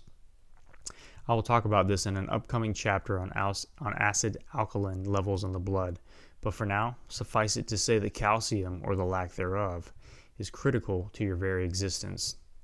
We all know this, and logically, if we ingested more calcium in the foods we ate, then we would not have any problems. But people believe that eating more calcium will change their acid situations and their health. If this was true, then substances such as Tums and acids like Rolaids and other medications of this nature would handle it all. As a matter of fact, so many people are of the belief that these medications can fix this problem, that these over-the-counter remedies are some of the most popular. If eating more calcium was the answer, then eating chalk would solve the challenge. The fact of the matter is that the body has to produce the calcium that it needs from its own cells. The calcium, or alkaline, that our bodies can assimilate is manufactured by our cells, and it is this manufacturing process that is part of the life chain, and this is just concerning calcium. Consider the same process for a plethora of other compounds that are essential for your survival. Once again, it should be plain to see that if our cells need nutrients to function, and these nutrients are only found in food, then the types of food that we eat are the major factors in not only our health, but our disease levels as well. This prolonged lack of the right foods will always result in disease. Add to all of this that when we eat these nutritional foods, it has a huge effect on whether or not the cells that we are feeding function at their optimal levels. Change Your Breakfast, Change Your Life, Chapter 11. The Truth About Aging. How you perceive experience and how you handle it determines how your life turns out in the long run. Bill Cosby. Here's looking at ya, kid. Appearance and beauty. Even if vanity isn't high on your list of priorities, on some level, everyone wants to stay youthful looking and feel good about themselves. In this day and age, where so much emphasis is placed on how we look, it is safe to say that our appearance is one of the most important aspects of our daily lives. If you think about it, most people spend at least some of their time in front of the mirror assessing how they look and making adjustments to optimize their assets and minimize their flaws.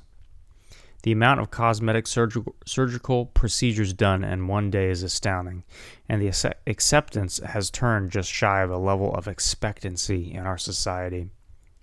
Teenagers have an unreal expectation of how they are supposed to look, so they starve themselves and go to some other pretty high extremes in an effort to measure up to what they are influenced to believe the ideal person should look like. We look at the superstars and athletes and the like as though they are the barometers of how we should all look and feel, instead of looking at them as what is only possible for some people, or simply considering what is on the inside first. We forget that these celebrities are the ones who have and are doing the work to keep themselves in the type of shape that we adore.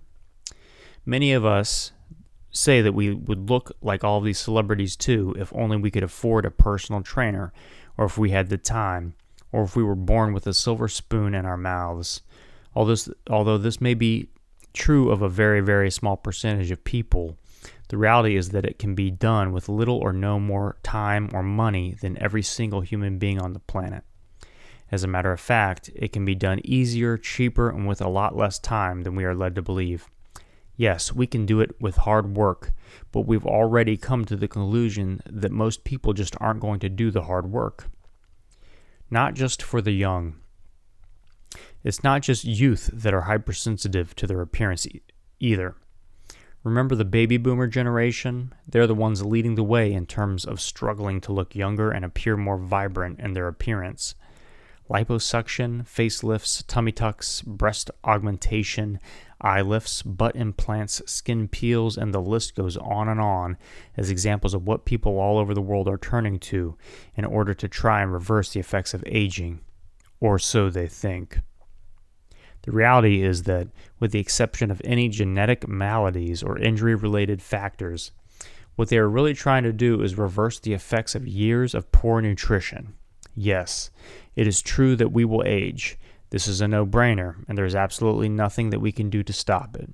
It will happen, but the speed at which we age and the severity of the aging process is determined by the way that we have taken care of our body's needs in terms of nutrition throughout the years. I want to make it clear and emphasize the throughout the years part of this last statement. Aging and appearance challenges do not crop up overnight. They are an accumulation of factors adding up through time. Just like weight gain and any disease, it happens a little bit at a time and is hardly recognizable on a day-to-day basis. Change Your Breakfast, Change Your Life. Chapter 12, Skin and Face. Let's face it, no pun intended. Our face and skin are the first thing that people see when they meet us. It is the first thing that we ourselves see when we look in the mirror. What we see will immediately influence how we feel and how others feel about us. When we are babies, our skin is wrinkle-free, supple, clear of pimples and blemishes, and as smooth as, well, as a baby's hind. As time goes on and we get older, our skin starts to take on the appearance of a tougher, more weathered, drier, and less elastic outer covering. Remember earlier in the intro when I talked about the course of the cells and how they needed nutrients? Well, this is where this takes its largest toll in terms of noticeable disease. Remember that our cells need 114 different nutrients in order to function. They need them and they will get them. These nutrients only come from the foods that we eat. So if we are not eating the foods that contain these nutrients, then our cells are forced to go elsewhere to get these nutrients to keep us alive. They will get these nutrients. Even if you did eat nutrient-rich food the day before, All of the nutrients from those foods are gone by the time you wake up in the morning, and all of your hungry little cells are screaming to be satisfied. They are relentless and will not take no for an answer. They will get the nutrients. Unfortunately, we don't have a warehouse where we keep excess nutrients to be used when we aren't getting the right foods. So the cells have no other choice than to go get the nutrients from wherever they can find them.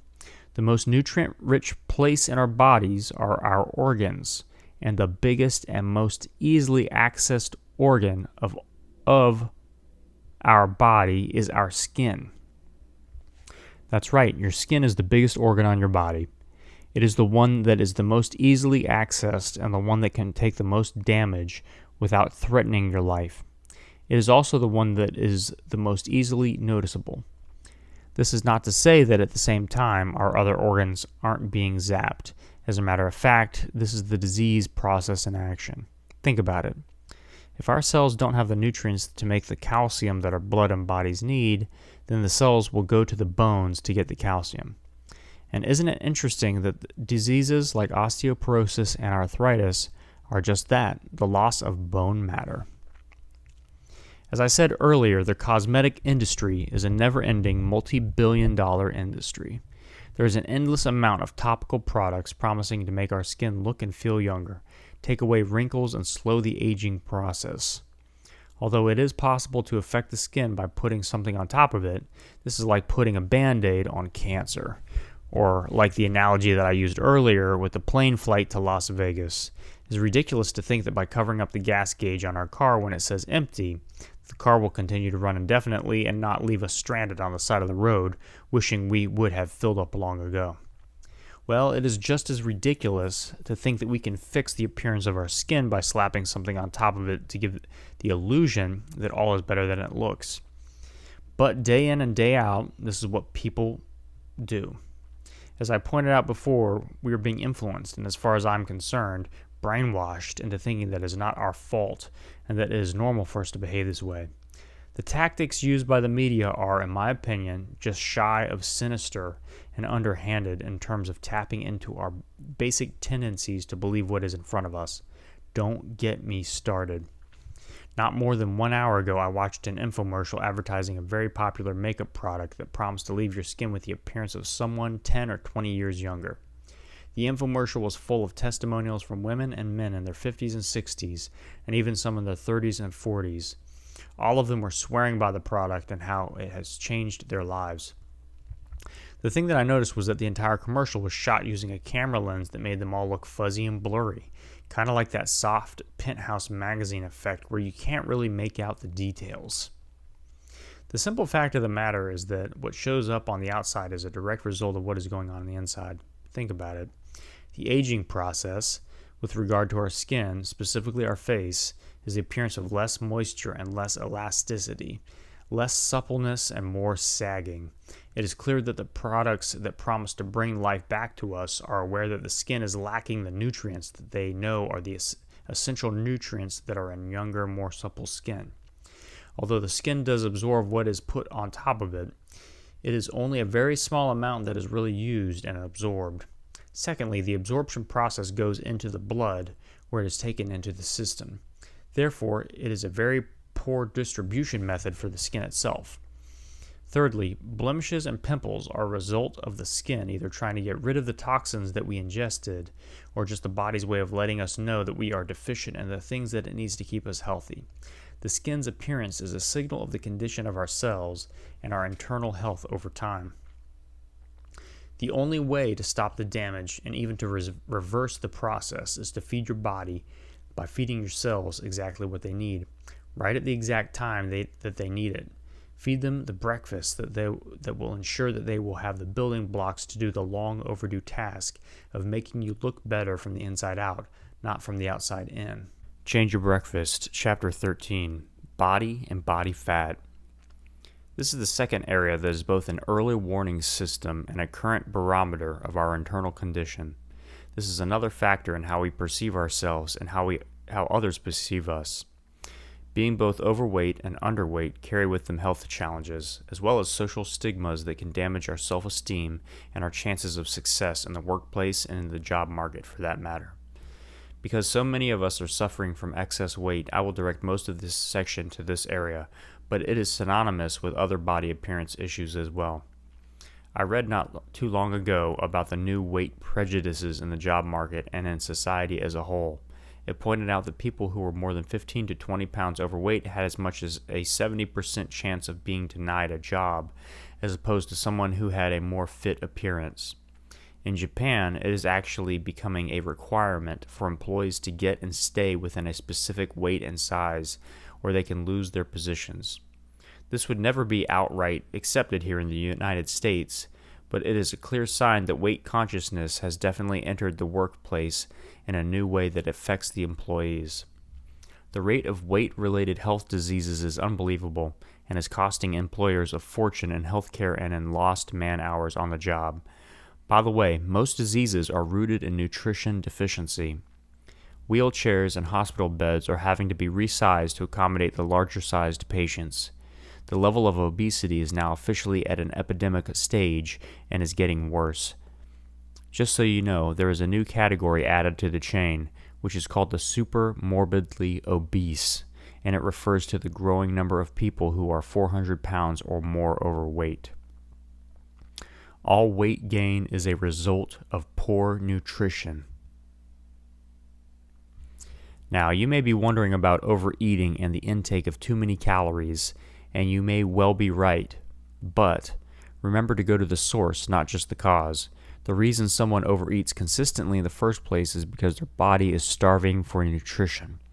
If the body has enough nutrition, it won't require any more food than is necessary, and it will not be hungry. Let me give you an example. Does it make sense that someone who is overweight is hungry? Excess fat is stored energy and food for when the body needs it. This is just like a bear when it hibernates in the winter and its body feeds on the stored fat, which keeps it alive until the spring. The bear doesn't wake up in the middle of winter and go to the refrigerator to get some ice cream or pizza.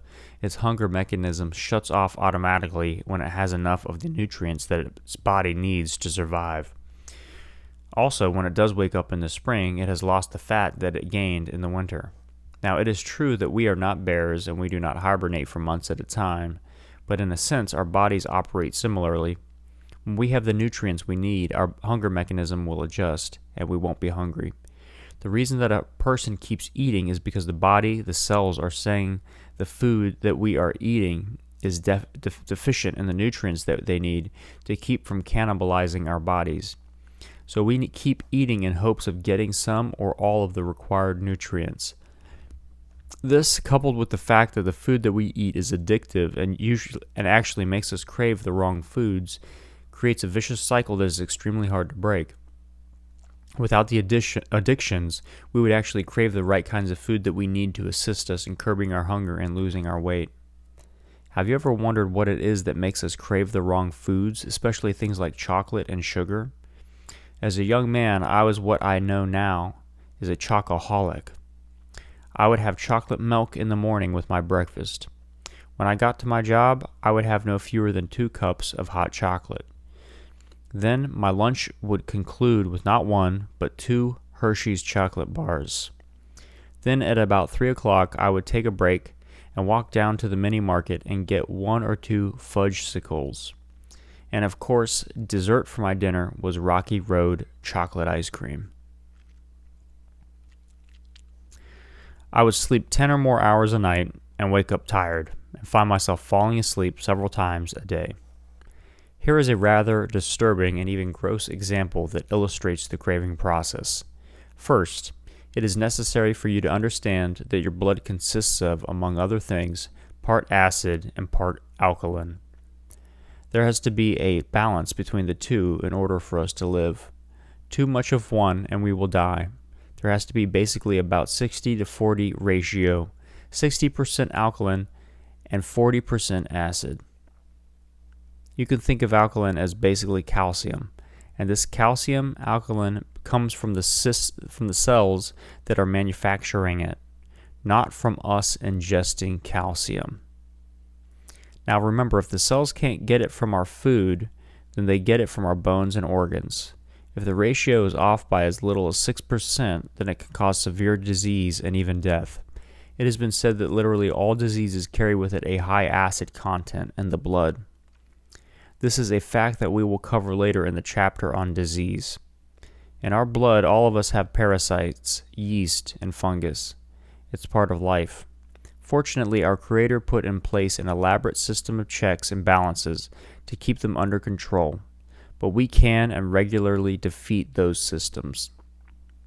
These organisms are in all of us, and they all want to keep on living. They all do what they are designed to do, which is to feed on the host to live. These parasites, yeast and fungus, thrive in an acid-rich blood supply, meaning that if your blood has a higher level of acid, then these little rascals will breed, multiply, and dispose of their waste in your blood. This in turn makes more acid, and they in turn will be living it up in your blood. The reason that I tell you this is because some of our cravings come from the desire of these organisms to have more acid. Sugar, including simple carbohydrates, produces more acid in our systems. So it is plain to see that the organisms that are in every drop of our blood are the thing that are causing the cravings. If I pluck a hair out of your head and then poke your toe with a needle, the same amount of parasites, yeast, and fungus will be in the blood from your toe as in the blood from your hair. Billions of these little creatures are in every part of your body, including your brain, and they all have a consciousness. They all want to keep on living. Therefore, they are the ones that are influencing your brain and body to keep on eating the wrong foods at the wrong times. Pretty creepy, huh? All of this to say that we have so many things working against us, which influence us to continue to follow the wrong path, that we need to do something that will radically interrupt the pattern of disease, poor health, and weight control. When we get the nutrients that we need all at the right time, our bodies know exactly what to do and will adjust by burning the fat that is in our bodies. We will lose weight, get healthy, look better, and feel better. This will happen very quickly, and your body will thank you for it. Change your breakfast, change your life. Chapter 14, Muscularity and Leanness. For those of us who are looking to gain muscle and have a more lean physique, then here is some good news. When I first started my journey into health and nutrition, I felt like I was at a loss because I was one of these people who needed to gain weight, not lose it. I was always a skinny kid and lived my childhood in hopes that I would fill out with maturity. This didn't happen, so I started lifting weights and eating, but to no avail. It seemed that I had to work 3 times harder than others to put on just a little bit of muscle, and even then, it didn't show up very much. I used to wonder who would ever listen to me about weight loss when I didn't need to lose weight. People might think to themselves, this guy doesn't know what he's talking about because he doesn't feel my pain. He doesn't know what it's like to be fat. And they may be right. However, to anyone who thinks this, and I know I speak for the vast majority of skinny people, it is just as painful and even harder to gain than it is to lose. The self-esteem and self-worth issues are equally as bad, and we suffer the isolation and embarrassment as well. This is not to elicit sympathy. I'm simply trying to bring to the forefront that the challenge is there, and many people want to make a change. I struggled well into my 40s with this challenge, and if I missed the workouts for more than a week at a time, I would immediately begin to lose what little muscle tone and definition that I had worked so hard to acquire. It wasn't until I came upon the concept of nutrition that I got the answer. When I realized that my body knew what to do if I gave it what it needed, then I quickly made the shift.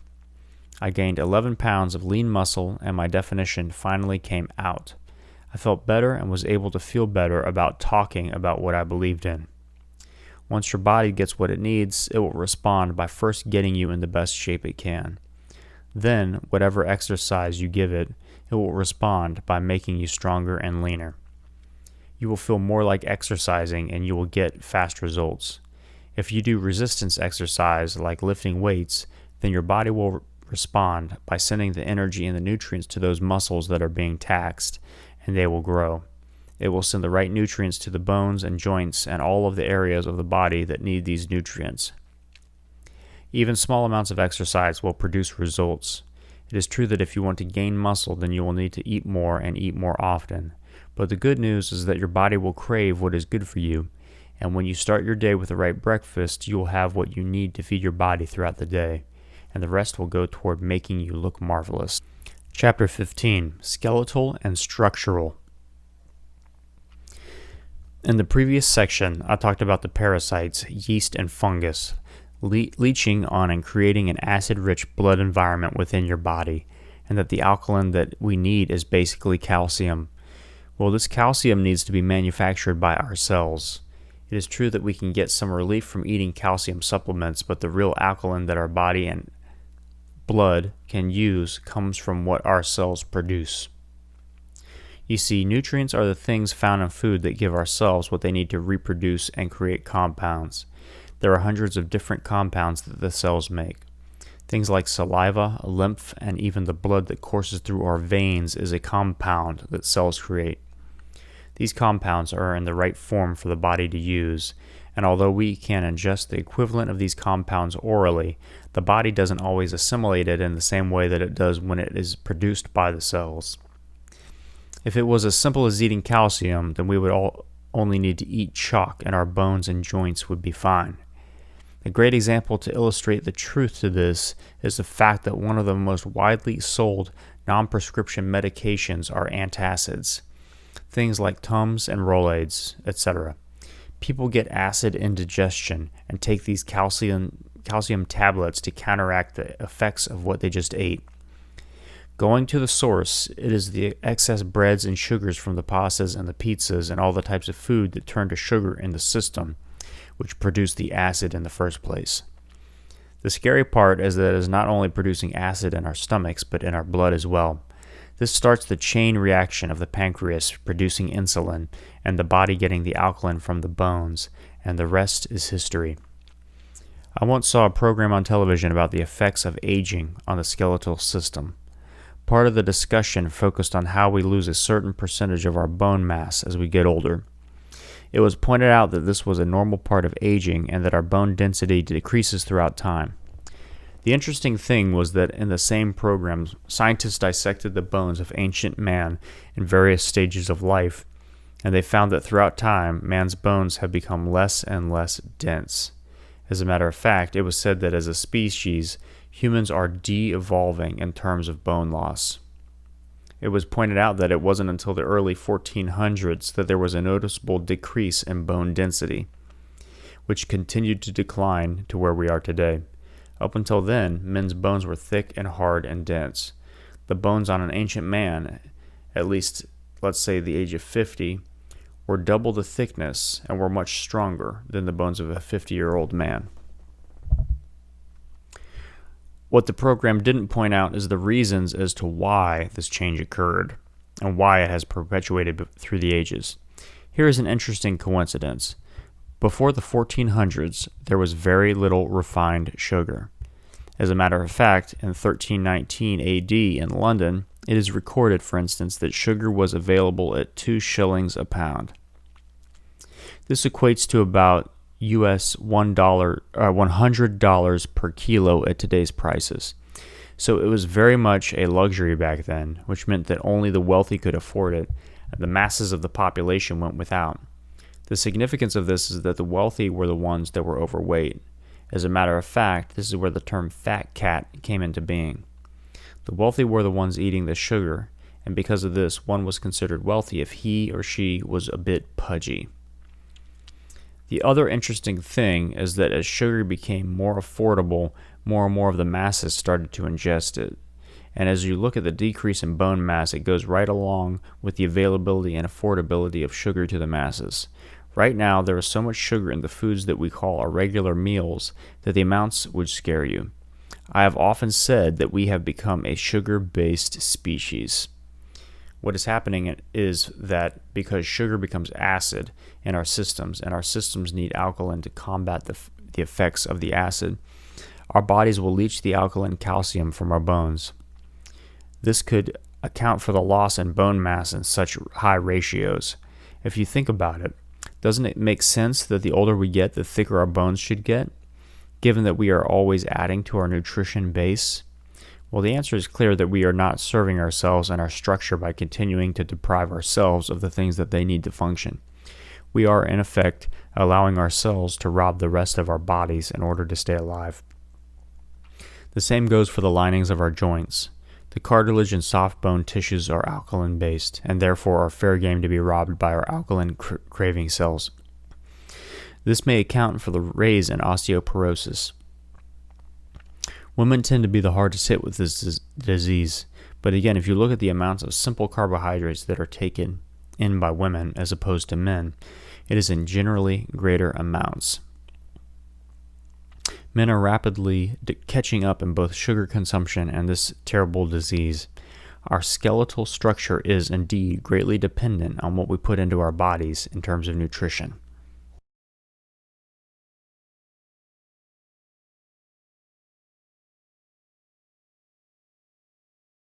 Change Your Breakfast, Change Your Life, Chapter 16, Drugs and Alcohol.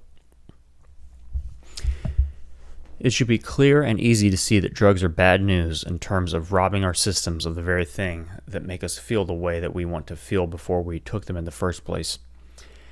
I know that this is a bold statement, but ask anyone who has optimum health and they will tell you that they prefer the feeling of vibrancy and strength to any other altered state. So for the sake of discussion, let's break drugs into two categories, medicinal and recreational. Medicinal drugs are obviously ones that are intended to either help in the healing process of a particular disease or malady, or to combat and or prevent infection or the spread of bacteria, viruses, and things of this nature. This is not to cast aspersions on the medical profession or the effectiveness of medicines and treatments. The purpose here is rather to add a second opinion so that you can have another choice. It is also to assist in the effectiveness of what is already prescribed. There is not one physician on the planet who will argue against getting their patient's immune system and overall health in great condition, in terms of having a platform for the medicine and treatment that they prescribe. So in the end, this is why we are so committed to the process of restoration and healing. The best medicine is prevention. The very nature of a drug is to cause the body to react in a way that it causes healing. Even something as simple as an aspirin causes our bodies to absorb the active ingredients, and they in turn cause the effect of reducing the pain. The challenge is that anything that is not a nutrient will cause the body to have to expend energy to deal with it, which means that the body will have to give up some of its nutrients in its process. So rather than go step by step through all the types of medicines and drugs, let's just decide to create the type of environment that will start to heal itself, and then perhaps we won't need as much medication. As for recreational drugs, let's just say, why bother? Chapter 17, Attitude and Emotional Well-Being. Anger is an emotion that if you carry it around for a long period of time, it doesn't allow you to live. John Singleton. You might be asking at this point, what the heck does having a healthy breakfast have to do with one's attitude and emotional well-being? Well, how about everything? Remember that everyone wants to look and feel good. Of course, the feel-good part is multifaceted and different for everyone. But for the most part, everyone has a better time and things go better when we have a great attitude. What most people fail to understand is that the levels of intensity of our feelings are directly related to how well our cells are doing. Sure, you can be in a great mood or at any given moment to have lasting happiness and mental well-being. It must come from the inside out. Literally billions of aspirins and other pain relievers are consumed every hour in the name of stopping the almighty headache. But few of us stop to ask why we have headaches in the first place. It is an absolute fact that headaches are not a result of aspirin deficiency. Millions and millions of dollars a month are spent on television ads alone, all trying to get their share of the masses' pocketbook, all while convincing us that it is normal to have headaches and even more normal to medicate them. They use clever scenarios and attractive people to get us to forget that there is something fundamentally wrong, which is causing the headache in the first place. They make us believe that it is better to just take the pill and the headaches will go away. Most people wouldn't even think to ask why it is that so much of the population suffers from headaches. It's clearly not natural and is not the way our lives were intended to be. This should be a bright red flashing neon light to all of us that there is something seriously out of whack in our society in terms of how we treat our insides. Remember that pain is just a symptom of a deeper challenge, and that if pain is masked or ignored, then the situation will worsen. It is a signal to do something differently, and do it now.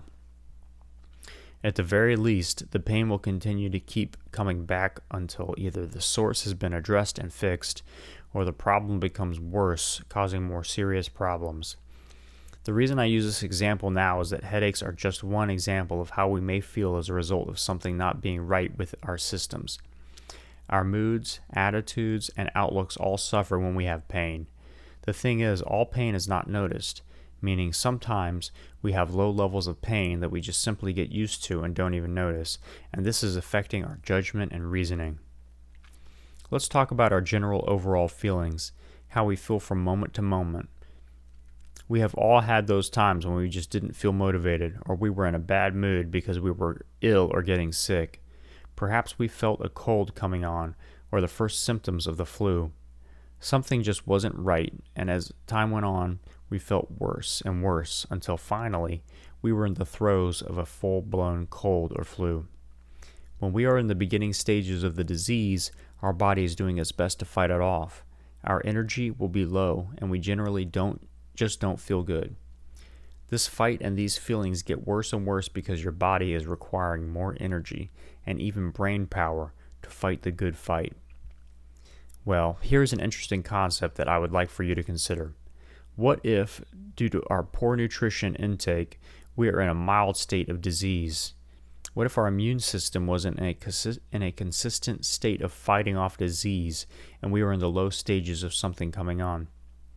What I mean by this is that perhaps the flu or cold isn't coming on, but your system is doing whatever it takes to combat its poor food intake and lack of nutrients. What if it wasn't consciously noticeable that we are in the pre-sick stage? What if the immune system has to do this every day? Isn't it possible that we wouldn't even notice that we are feeling less than perfect because we have become used to it? Pessimism, sarcasm, irritability, and anger are some pretty noticeable and apparent displays of attitude, and although they are also triggered by other things, it is safe to say that one's ability and or willingness to cope and find a more resourceful emotion and behavior will be greatly governed by the way we are feeling as an underlying influence. Stated differently, if one is feeling a bit out of sorts in the first place, whether they know it or not, will definitely influence their behaviors. This is just the tip of the iceberg, and don't even get me started on premenstrual syndrome. Let's just suffice to say that if you change your breakfast, you change your PMS. Chapter 18. Love, joy, and happiness, focus and mental clarity, worry and patience.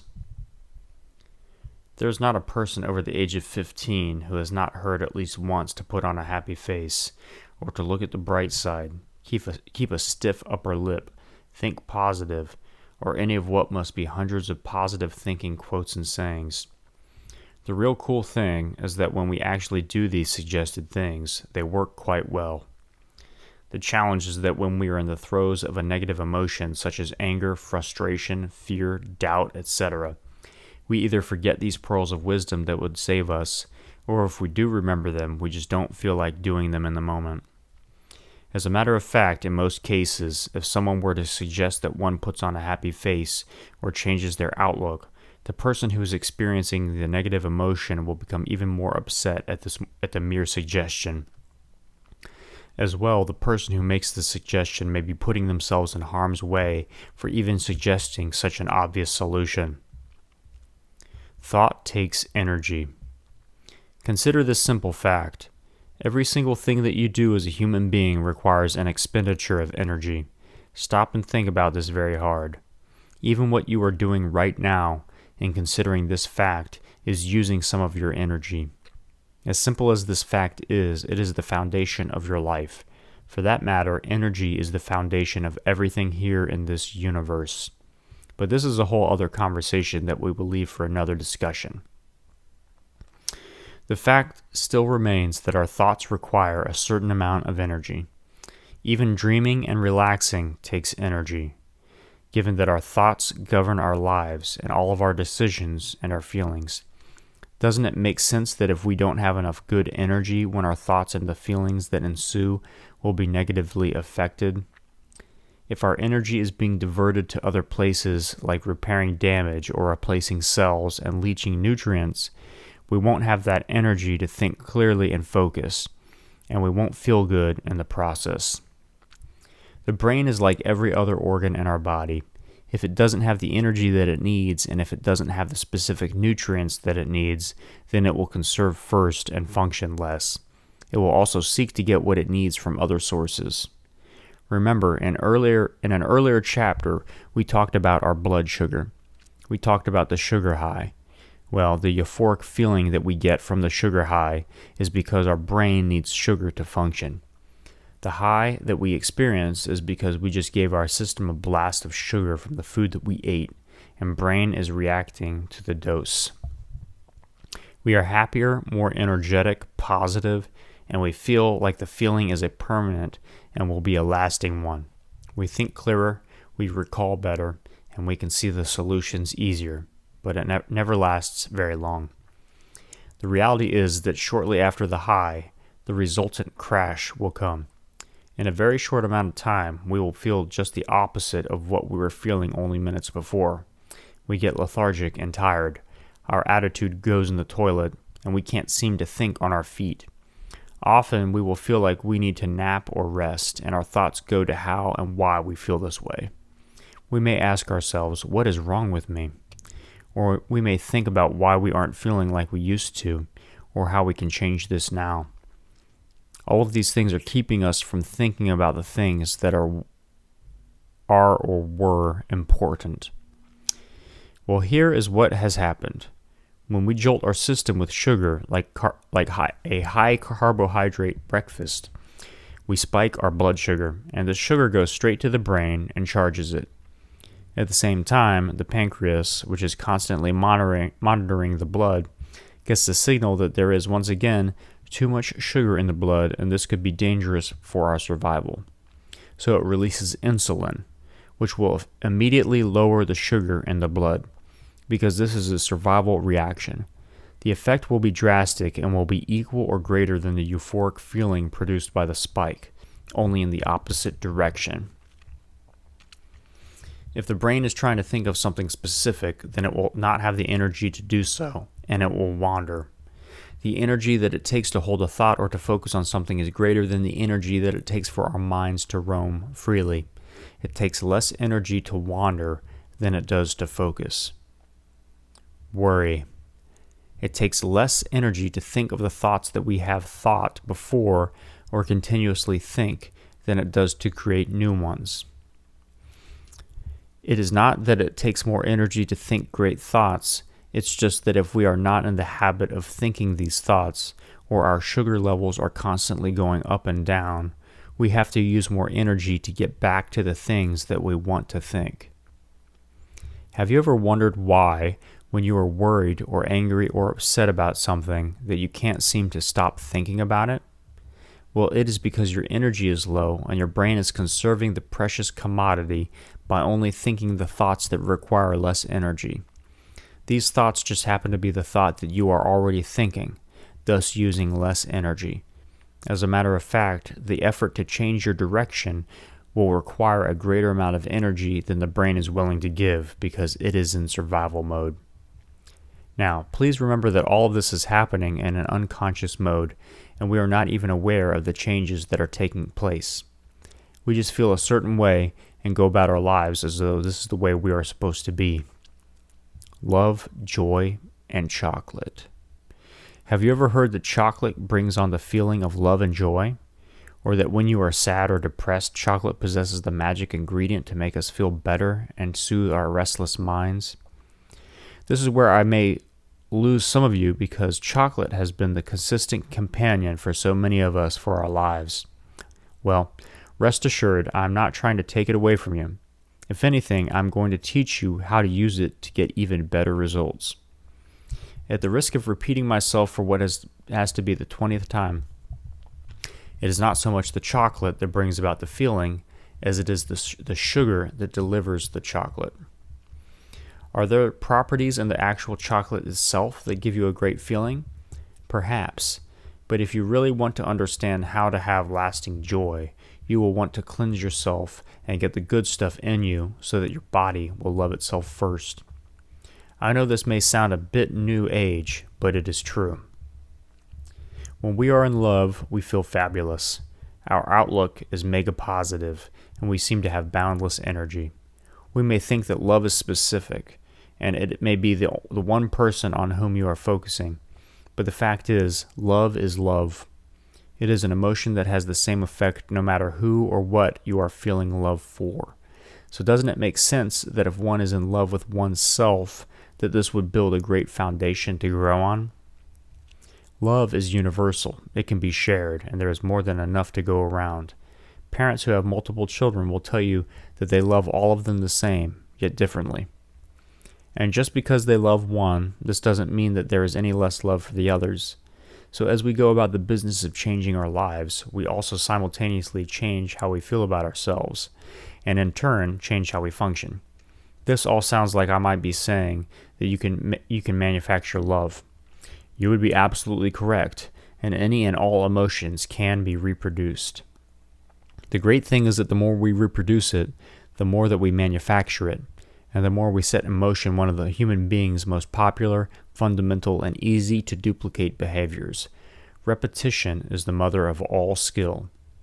Having said all this, the fact remains that if we take care of ourselves, we will feel better about ourselves, both from a physical internal aspect as well as from an emotional foundation.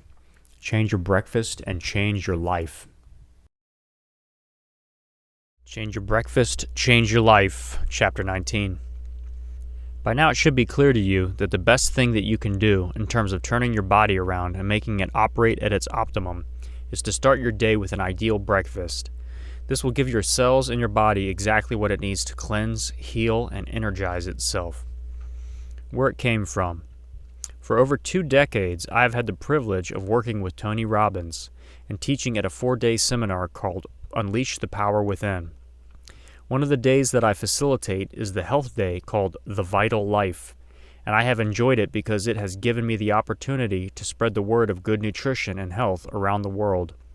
The average attendance is anywhere from 2,500 to 14,000 people, and it is a very impactful day.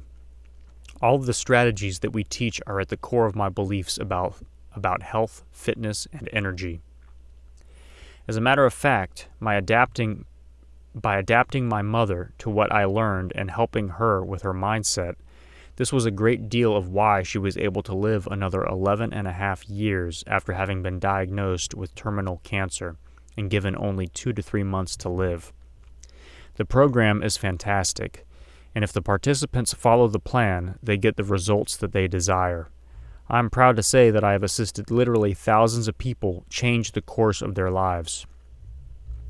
The good news is that it is thousands. The not so good news is that it is only thousands. What I mean by this is that over these years, I've had the privilege of being in front of over 1.5 million people. So these thousands, in my opinion, should be hundreds of thousands and growing. Sadly, though, only a small percentage of the people that come through the system actually use what they have learned. The rest either get caught up in a process called the paralysis of analysis, or they only dabble in it, only to quit shortly after they start. The end result is still the same. They still do what got them in the shape they were in originally, and it is only getting worse. This has always been a huge point of concern for me, because I believe that we all deserve to live healthy, vibrant, disease-free lives. So I started seeking a better way to affect the masses. My principles are sound, and I believe in them to this day. I live by them and encourage others to do the same.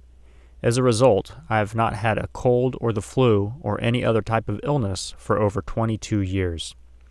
I tell you this not to brag or boast, but rather to drive home 2 very important points.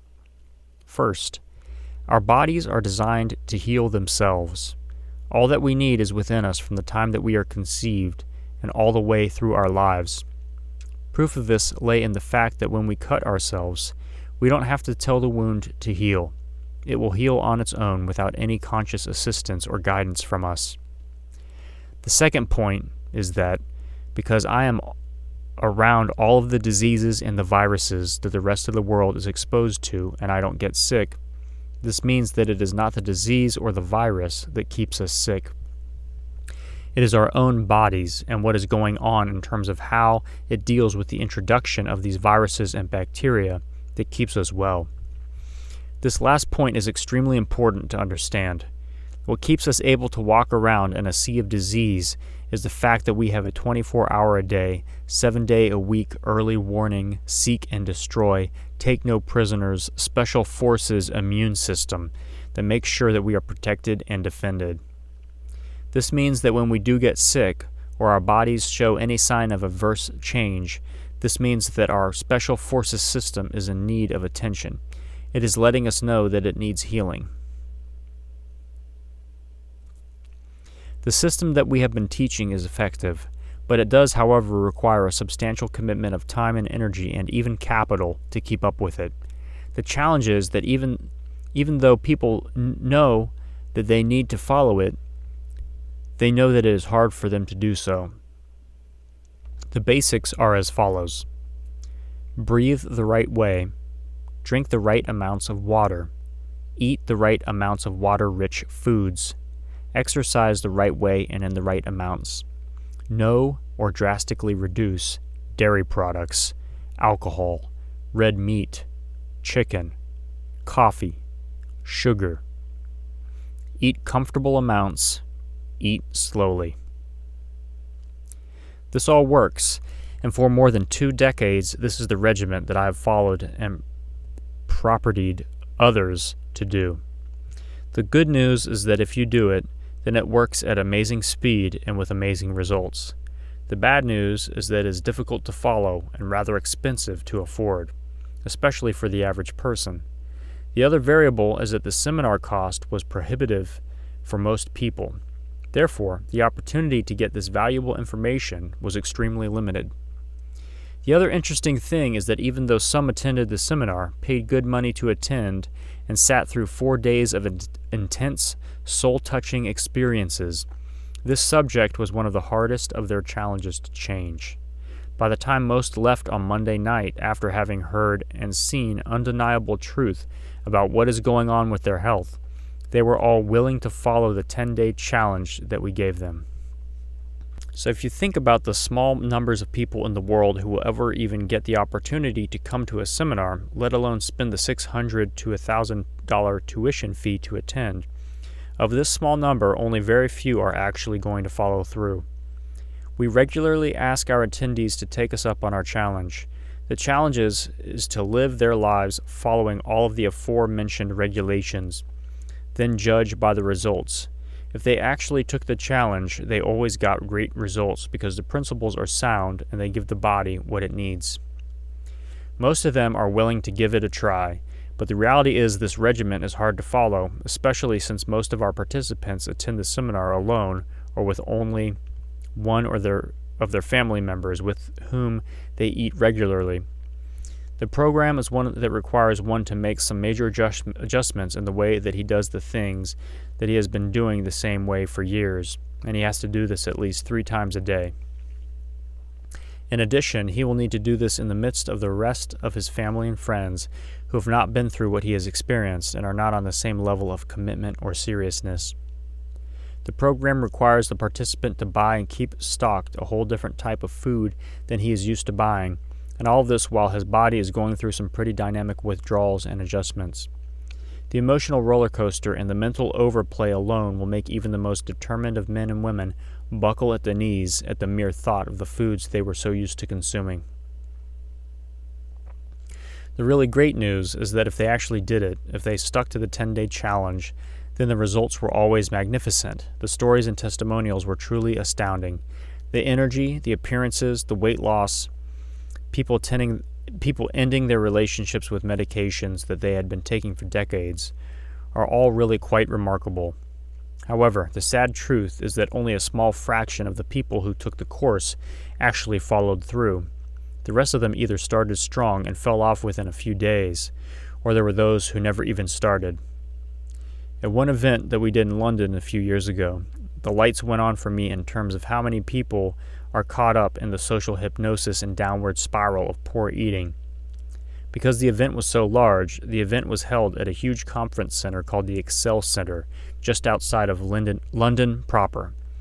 I had completely gone through the entire program with some pretty graphic video presentations of open-heart surgery and animal cruelty and the unhealthy conditions in which the food that we eat is being prepared and packaged. Everyone in the audience agreed and committed to following the program to the letter for the next 10 days. The venue was so large that it had 2 hotels attached to it and several fast food restaurants within the halls on the way to the main arena where we were presenting. After the seminar was over and I was being escorted back to the hotel, we walked out into the hall, and to my astonishment, there were hundreds and hundreds of people lined up at the fast food restaurants ordering burgers and fries. These were the same people who had just committed to not doing this very thing only an hour and a half earlier. When I asked why they were ordering this junk so soon after their commitment, they all said that they were just doing this now, and that they were going to start tomorrow. Well, as the old saying goes, tomorrow never comes. The reality is that these people just stack the deck against themselves with regard to being able to even get started on a better, healthier life. So I began searching for something that would remedy this dilemma. I believed and still do believe in what we teach, but I know that it is not practical or doable for the majority of the people on the planet. I wanted something that everyone could do and that everyone could afford, and something that had the ease and simplicity that would make it a no-brainer to do and to maintain. Chapter 20. What is an ideal breakfast? An ideal breakfast is one that gives your body all the right nutrients in the right amounts at the right times. It has the right amounts of healthy protein, healthy minerals, and healthy vitamins. It is one that is high in fiber, low in sugar, and low in fat. This breakfast should be rich in antioxidants. Also, it is an absolute must that this breakfast has a great taste. Otherwise, people will not continue to eat it no matter how good it is for them. With this breakfast, you won't feel hungry. You will have great energy. Your body will burn excess stored fat. You will feel better. It will slow the aging process, and it is affordable, so that it won't cause you to revert back to what seems to be the lesser price for the more inferior foods. Your breakfast must be all of this, and it must be easy and fast to prepare. It has to fit in with the busy schedules of the masses and not cause more stress to an already stressful day. Now let's get real. Ideally, the best thing that one can do in terms of creating an ideal breakfast is to go out and collect all of the fruits and vegetables and various other foods that would be required to create the masterpiece of a breakfast that would do all that we discussed. Shop for organic foods and mix them and prepare them in a way that you get the exact amounts necessary. But let's get real. The shopping list alone would exhaust even the most ambitious of vegetarians and health food fanatics. Most people today don't have the time or the energy to change their eating habits or make the type of breakfast that will serve them in the ways that it should. The scheduling just to prepare this type of breakfast would add another hour or two to one's already hectic day. When you add in the cleanup and the cost, it soon becomes an impossibility for most of us who are used to getting in and getting out. Stated simply, it would be hard to do and to maintain, and as a result, most people wouldn't even attempt it, let alone stick with it. So in the interest of serving the most people in the shortest amount of time, with the least amount of effort, and do it in a way that is mega affordable, we came up with a program that rocks. Don't worry. For those of you who have the need to do things the harder way, in the next chapter I will provide you with all the ingredients that you will need to create a breakfast that will serve you. My suggestion is that you try what I'm about to propose, and while you are doing so, you should also gather the ingredients necessary for the harder method. Now, it doesn't matter if you want to lose weight, gain weight, maintain your weight, or just get healthier in general and have more energy. This plan is for everybody. And this is why I'm so excited to share with you the ultimate breakfast. You can get all you need quickly, easily, and with no hassle. You can also get it without having to follow some impossible regimen or schedule. Within just a few days, you will start to feel and see the difference in your energy, your attitude, and even your appearance will show signs of improvement. I know this sounds like a lot, but based on all that you now understand, it is inevitable that these changes will happen when you make the simple changes I recommend. Another great thing about this is that you can do this for less than $3 per day. You can't even get a cup of coffee and a bagel for this amount of money. In short, it fits within all of the requirements so that everybody can do it. I learned a long time ago that if you want fast results, instead of going through the school of hard knocks, find someone or something that has gotten the results you seek and model their steps and systems. Instead of you having to go out and do the research, we have done it in advance.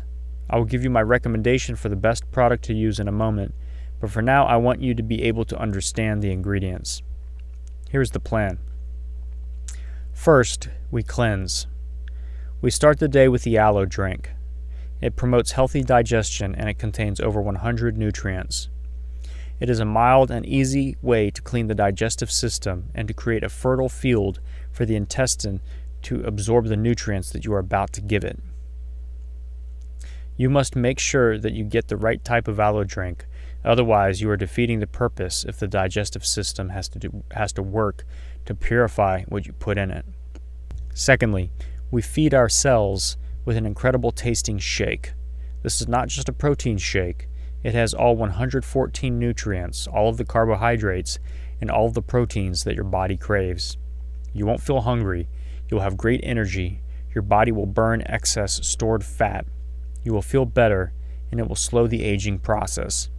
It will give you the boost that we are all looking for first thing in the morning. It's fun, simple, and fast. You simply mix it with your favorite juice or milk or even water so it fits within the fast pace of our daily lives and schedules. Cleanup is a breeze, and if you use the product I recommend, you can actually even do it without a blender if you choose. The shake comes in vanilla, chocolate, cookies and cream, pina colada, tropical fruit, wild berry, or cafe latte.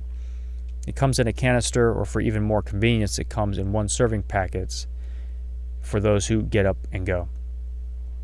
Third, we metabolize and antioxidize. Because exercise is critical to a healthy heart, immune system, body tone, and conducive to fat burning, along with the fact that most people neither have the time or the discipline to follow a strict exercise routine. The third stem is an herbal concentrate tea, which is full of great antioxidants for a healthy immune system. It steps up the internal metabolism without making you crazy or wired. It gives you immediate energy, and by the way, it can burn 80 calories per glass.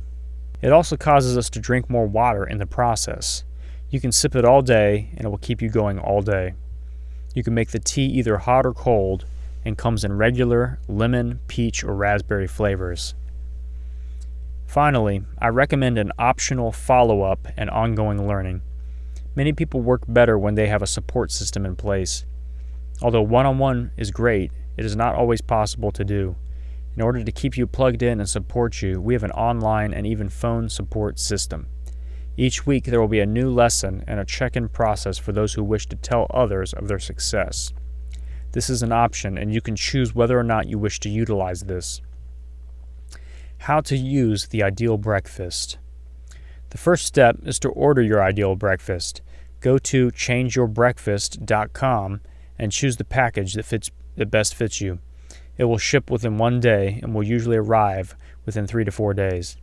The second step is quite simple. Use your ideal breakfast. Get your calendar or planner and place the time first thing in the morning every day for the next 90 days. The reason for this is because we have found that if people don't schedule things, especially new things, then it is easy to forget and to procrastinate. It may seem silly to schedule breakfast, but remember, we are looking to reprogram your nervous system. It also feels great to cross it off each day. A helpful tip is to get it all ready the night before, so that all you have to do is pour it, snake it, and take it. Ideally, you want to down your meal within 20 minutes of your waking up in the morning. Many people replace their morning coffee with the ideal breakfast. thus tapering off and even ending their dependency on the coffee that is harming them from the inside out. The process is simple. You should have your breakfast within 20 minutes to a half hour from the time that your eyes open in the morning. The earlier, the better. This way you are giving your system all that it needs before it needs it. This will trigger the elimination process and get your body started creating energy for the day. Each time you put food in your mouth, it sends signals to the rest of your body to start taking action. The same goes for when you don't put food in it or the wrong food. The body gets signaled to do the things that aren't necessarily the best for your functionality. Mix your shake with water or soy milk. If you must use milk, then use raw milk or at the very least low-fat milk.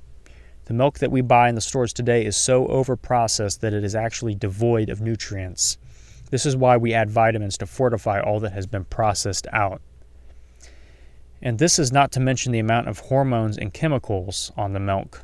You can add fruit to your shake as well, and you can add your shot of aloe to your shake. Mix up a container of tea and bring it with you to sip on throughout your day. This will provide you with lasting energy and also burn calories. Step 3 is to celebrate.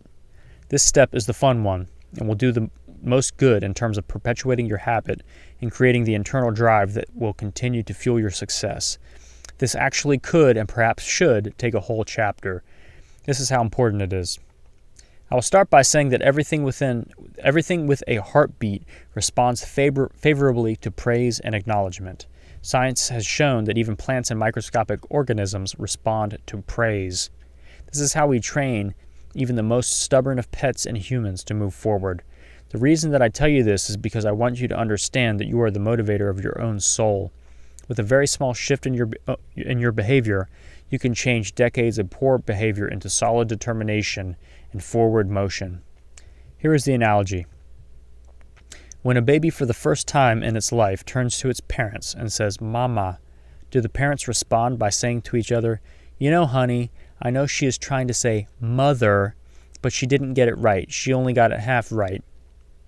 Do they then scold the child and tell her how wrong she was and how others have done it better? Of course not. They do just the opposite. They shower that little child with praise and adoration. Even though the child didn't get it right, the parents still let her know how proud of her they are. They encourage the youngster to try again and again.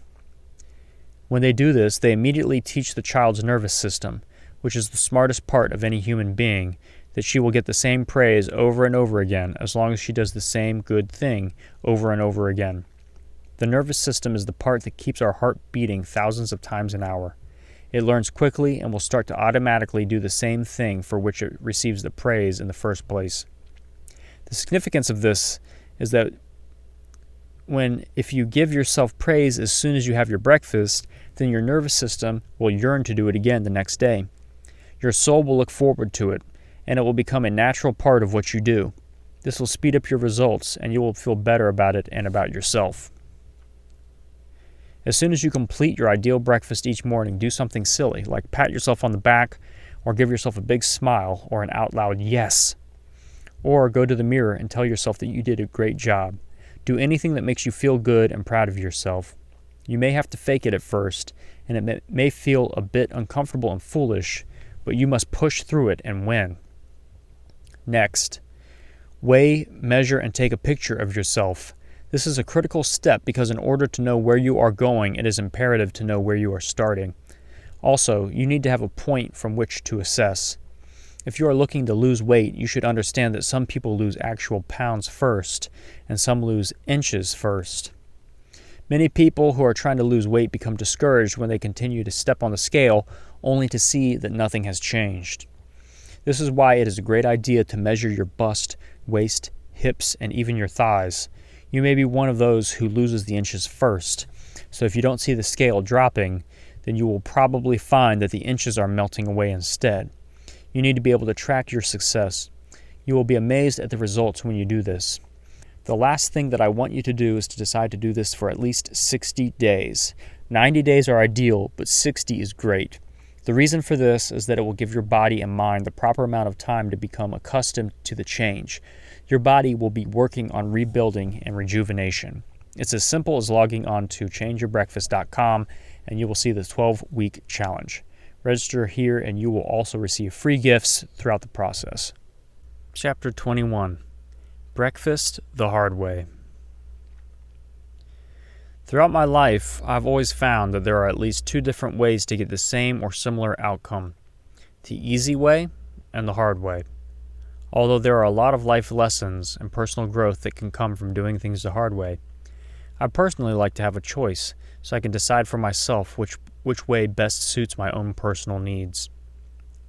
Granted, there are several different choices in this case, and I'm not so arrogant as to say that my way is the only way to get the job done. But for the sake of argument and time, I'm going to narrow it down to two excellent choices. Both of them will give you what you need, and both of them we have spent a considerable amount of time, capital, energy, and resources to narrow it down to two choices that work for most of us walking this planet. The first choice is the hard way. Not hard because I want to make it hard or difficult, hard because of the fact that for all the right reasons, it is inconvenient in terms of time, energy, and money to prepare. Remember what I talked about earlier. For the most part, because of the way most of us live our lives, it is not practical for us to take the time to gather the right types of food that we need, let alone prepare them, let alone sit down and eat them. But because I believe in choice, I want to give you a healthy breakfast plan that will give you what you need. It is definitely inconvenient and time-consuming, and it does require a fair amount of pre-planning and expense. But it will provide you with what you need to get the results you seek. And if it works for you, then by all means use it. You may even choose to mix the two for variety. Either way, the choice is yours. But for now, here is the hard way. Now, please keep in mind that our outcome is to affect the 4 R's: repair, rebuild, replenish, and reinforce our cells. Also remember that our outcome is also to feed ourselves, not our stomachs. The great part is that our stomachs will be fed as we feed ourselves, and our bodies will quickly adjust by producing energy and healthy everything. The following is a list of all the ingredients that you will need to gather for your breakfast. Keep in mind that you will need to shop often because you will want to have fresh fruits and vegetables, and both have a relatively short shelf life. Next, I will tell you how to prepare your breakfast. Try to shop organic if possible. Don't even get me started on why. Ultimate Breakfast Version 1.0. Gather these elements and prepare in these quantities.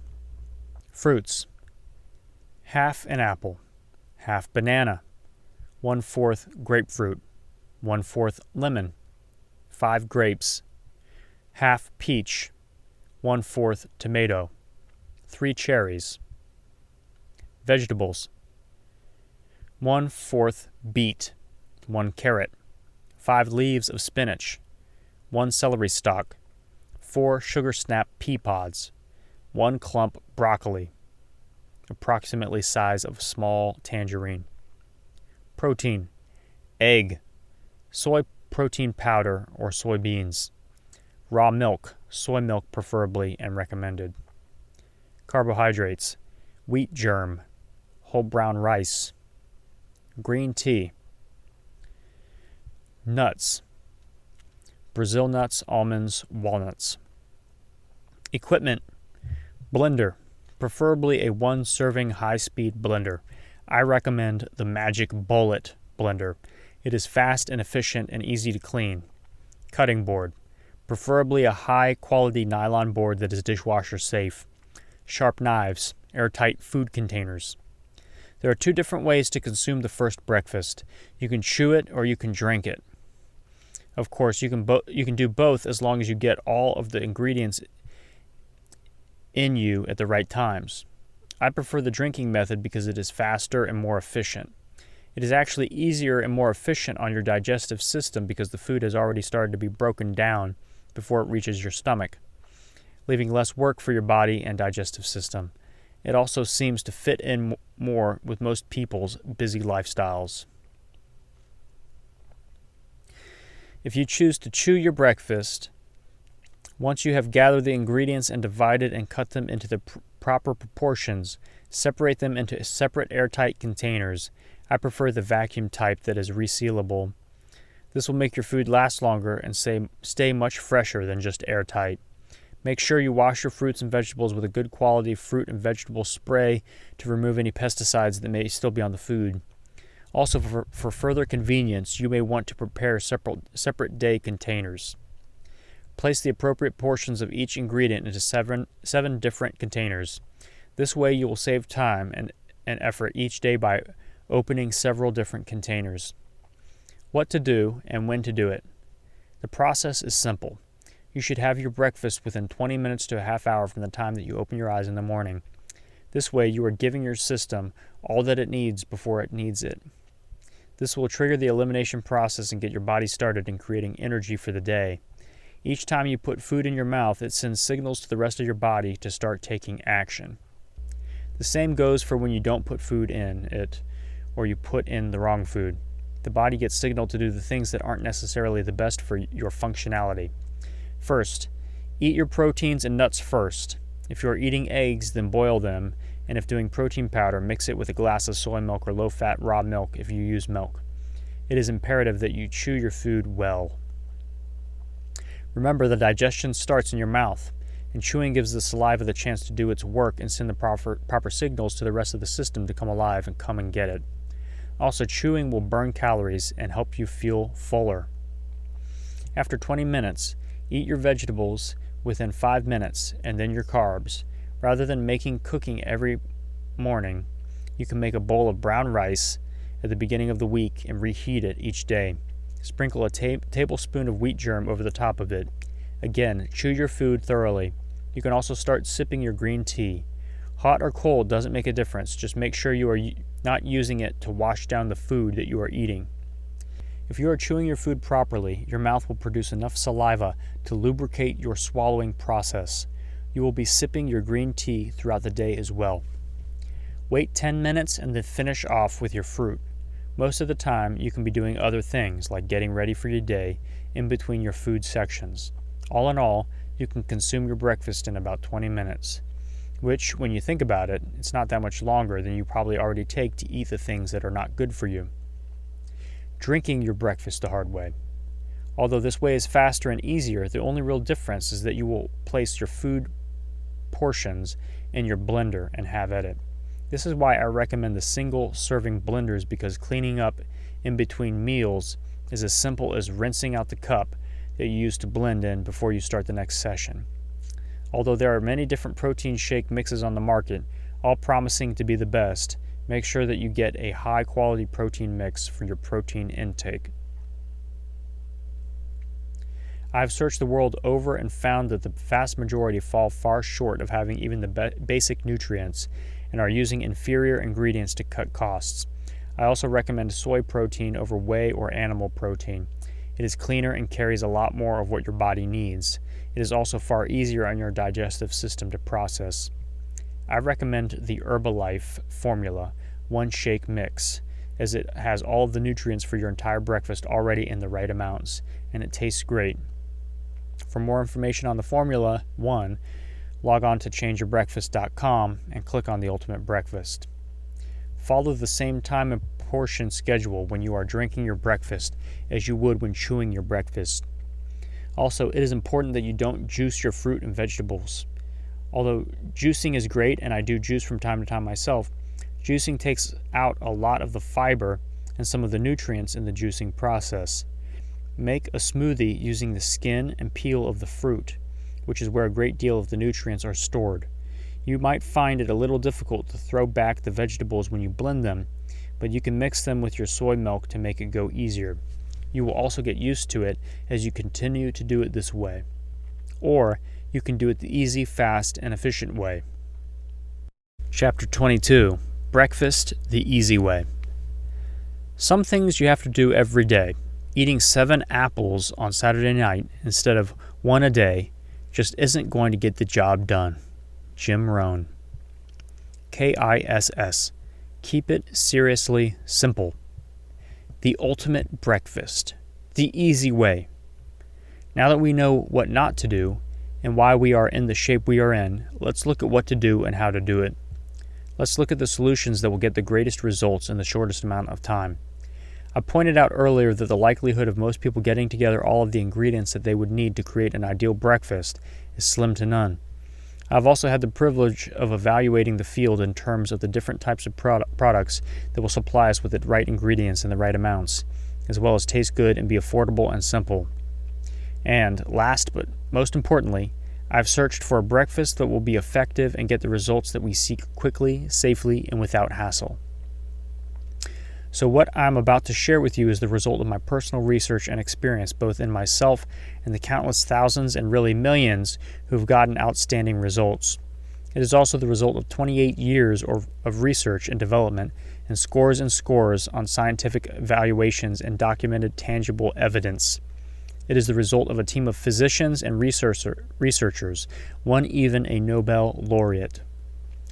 Now, this is the part that I told you about at the beginning of the book when I asked you to have a completely open mind.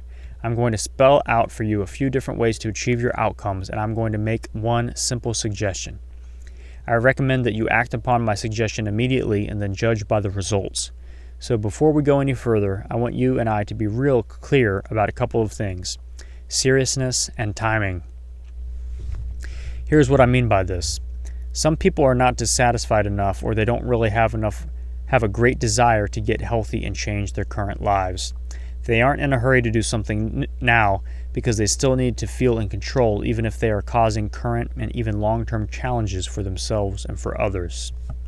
They'd rather wait and take their chances, even though they can clearly see the consequences of continuing on the path on which they have been. The challenge is that most of the products on the market are not so great, and the ones that are great are only a part of the whole. They are expensive and they are difficult to take. So needless to say, I've had more opportunity to check out what is really out there. The same goes for systems and programs.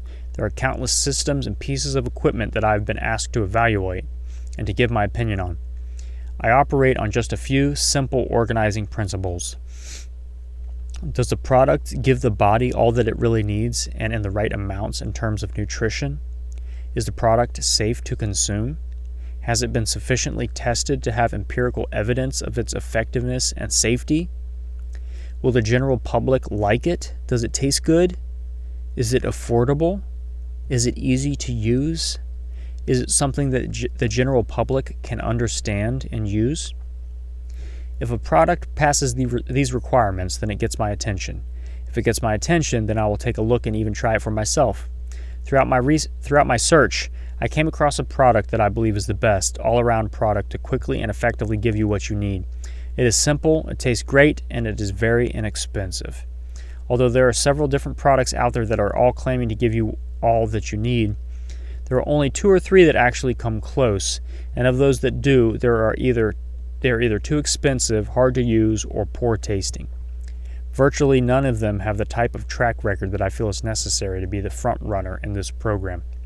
Having said this, after having been approached by hundreds of supplement and vitamin companies, and having studied the marketplace as well as conducting my own extensive research and experience, the product that I recommend hands down is manufactured by a company called Herbalife International. Herbalife has been leading the wellness market for 28 years and has the best quality products in the market in terms of effectiveness, affordability, ease of use, support, taste, and overall customer care. The company's products are herbal and botanical based, and the fundamental philosophy of the company is health through good nutrition. The company has a scientific research facility on the UCLA campus and an extensive board of medical and scientific physicians, including Dr. Luis Ignarro, whose research in the cardiovascular field has won him the Nobel Peace Prize. Herbalife is located in 68 different countries, which speaks volumes for its safety and acceptability, so much so that many other courtiers have given the products their stamp of approval. All of the products meet and surpass all FDA requirements. Is it possible to get all the nutrients with another product? The answer has to be yes, but you would have to combine several different supplements, measure them, and then transform them in a form that your body will accept without creating side effects and other challenges. The core product of my plan is the Formula 1 Shake Mix, and it is magnificent. With all the essential nutrients in precisely the right amounts, as well as all the carbohydrates and proteins that your body is screaming for in the morning, this is the ideal solution. The shake dissolves quickly and tastes wonderful. Thousands of people have been using the products personally for 28 years. I've provided links to testimonials plus more information about the product at changeyourbreakfast.com.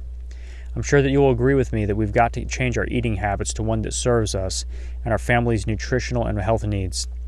If we do nothing, then the writing is on the wall, and I know of no better way to do it first thing in the morning with the best healthy breakfast. The optimum breakfast. We have structured the ultimate breakfast and the optimum breakfast to provide you with all that you need in a simple and easy package that is mega affordable, tastes great, and works like crazy and hassle-free. Most people wind up saving a third to half the amount they were spending on the food that was keeping them unhealthy, tired, and overweight. So take some time to get the best breakfast for you so that you can have the optimal health and energy that you deserve. Visit changeyourbreakfast.com. To get started on your path to success, as a special offer, when you order the breakfast online, you will also receive, free of charge, a 12-week supervised course, personal wellness coach that will work with you personally to get you the outcomes you desire safely, easily, and rapidly. You will also receive a wellness survey so you can see exactly where you are at this stage in your life, all as part of your optimum breakfast. The optimum breakfast is as simple as it is easy. Follow these simple instructions and you can be in and out of the kitchen in 10 minutes and have the healthiest breakfast that you may have had in decades. We start the day with an incredible tasting shake. It is packed with the blank that your body craves and needs. It has all the carbohydrates and all the proteins that your body craves. It will give you energy first thing in the morning. The shake comes in vanilla, chocolate, cookies and cream, pina colada, tropical fruit, wild berry, or cafe latte. You can make your shake a whole variety of different ways to keep it interesting.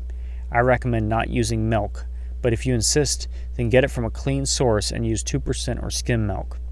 We have found that soy or rice or even almond milk is great, and for the most part, most people can't tell the difference. Some like using fruit juice to make their shake, and that is great as long as the juice is fresh, squeezed, or low sugar juice. You can also mix in fresh fruit or even frozen fruit to spice things up. Secondly, the aloe drink. It promotes healthy digestion, and it has over 100 nutrients in it.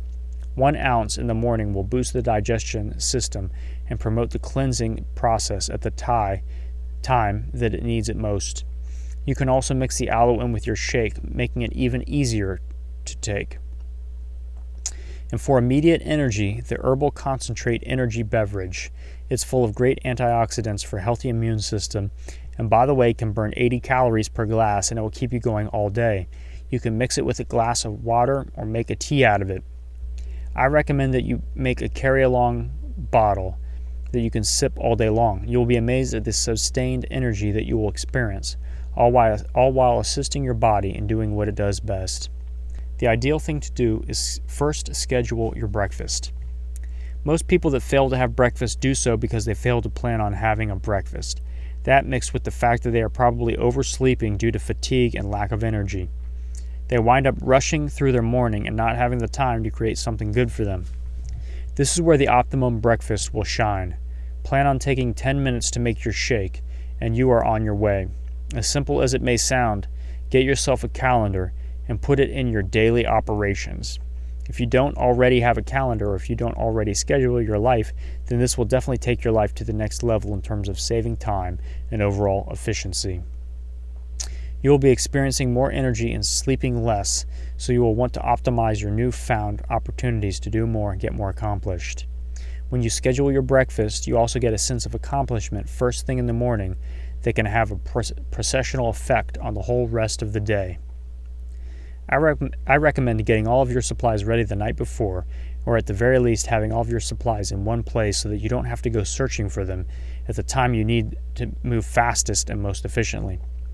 This is also where the magic bullet or any other one-serving blender will shine. Cleanup is a breeze because you can just rinse out the same container that you made your shake in. The other cool thing about this method is that you can make your shake and drink it while you are doing other things. In this busy day and age where multitasking is a highly valuable commodity, you will be able to dress, clean up other things, talk on the phone, play with the kids, and just about anything that you like while you take sips of your delicious breakfast. All in all, it is a win. Win for all involved, and it is the simplest way to get all that you need in the shortest amount of time with the least amount of effort and the least amount of cost, and to make the results repeat. It's fun, simple, and even magical. Chapter 23. The rest of your life. Obviously, the way we conduct ourselves in the other areas and times of our lives will have a dramatic effect on the quality and speed of your breakfast results, and for that matter, your entire life. It always has, and it always will. To this point, the following are some helpful tips and advice. Some of it will be obvious and some not. All of it, however, is practical and doable with just a little effort and adjustment in your routine. Remember, a little shift now will make a huge difference later. Eating. Once you have consumed your ultimate breakfast, you probably won't feel hungry for a while, especially if you continue to sip your herbal tea throughout the day. Try to schedule your next meal for lunch, and if you do need to snack, choose something sensible like a piece of fruit. Get as much water in your system as you can before lunch. Remember, the way that excess fat and toxins leave your body is through your urine, and you will be cleansing your system all day long. So try to drink at least 3 glasses of good, clean water before your lunch meal. You will also find that you will have a lot more energy and think clearer because you are hydrated. At first, you may be visiting the bathroom a lot, but that will subside as your body assimilates and you become a more efficiently running human machine. Also, as unpleasant as it may be to talk about, you'll be visiting the bathroom more often in the beginning to move your bowels. The reason being that as soon as your system is getting all that it needs in terms of nutrition, then it will trigger the elimination system to get rid of all the junk that it has been storing. So don't be alarmed or think that you are getting sick. You will simply be cleansing, and this is a good thing. Some may experience slight diarrhea or frequent urges to relieve themselves. This too shall pass, and you will be enjoying healthy poops right up there with the best of them. What to eat and when. Although there are certainly many different diets and eating plans that will support your raise to optimum health, in an effort to simplify and give you something that is easy and doable, the following is a list of bullet points to keep in mind as you make your choices for lunch and dinner. Use the 60% 40% rule when portioning your meals. Remember to approach your food with this thought in mind. Will it cleanse me out or clog me up? Food that is at least 60% water-based is designed to clean you out. This means fruits and vegetables should be the biggest part of your meal. It doesn't mean that foods that aren't vegetables or fruit are bad for you. It just means that you should try to eat less of them and more of the water-based foods. There are also more nutrients in the plant-based foods than in the condensed foods. Foods like pasta and starchy carbohydrates, like potatoes and bread, have less water than spinach or corn or an apple. Also, pastas and breads break down to the equivalent of paste in your system, and this is harder to move along, unless it is aided by some water-based foods. Also, the vegetables will provide you with the fiber that your digestive system needs to move the food along and to promote a healthy intestinal system. Chew your food. We talked about this earlier and is well worth repeating. The average person should actually chew their food another 50% more than they are currently doing. Remember that the digestive process starts in the mouth, and the chewing process gives your body the chance to get a head start on the food that it's about to deal with. Chewing will also give you the feeling of fullness faster, and you won't tend to eat more. Take your time. Most people eat their food in too much of a hurry, which accounts for the whole chewing thing. Lunch is usually done in a hurry and done while talking to others and contemplating what's next. I know that it may be hard to do at first, but try to focus on what you are doing and what it is doing for you.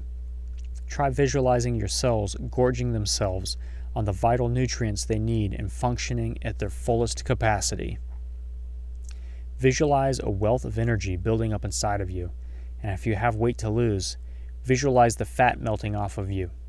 You will be amazed at how good you will feel and how fast the time will fly by. Prepare smaller portions. Smaller portions mean less calories and less chance of overeating. Even though your stomach will not physically shrink, it will get used to smaller portions and not need as much to feel full. Eating less means that your stomach won't have to produce as much digestive acids, and less acid means a healthier, more efficient system. Our stomachs are only about the size of a small sandwich-sized Ziploc baggie. So imagine the meal on your plate having to fit in there. Eating less will save energy and will even save you money. Less carbs and sugar.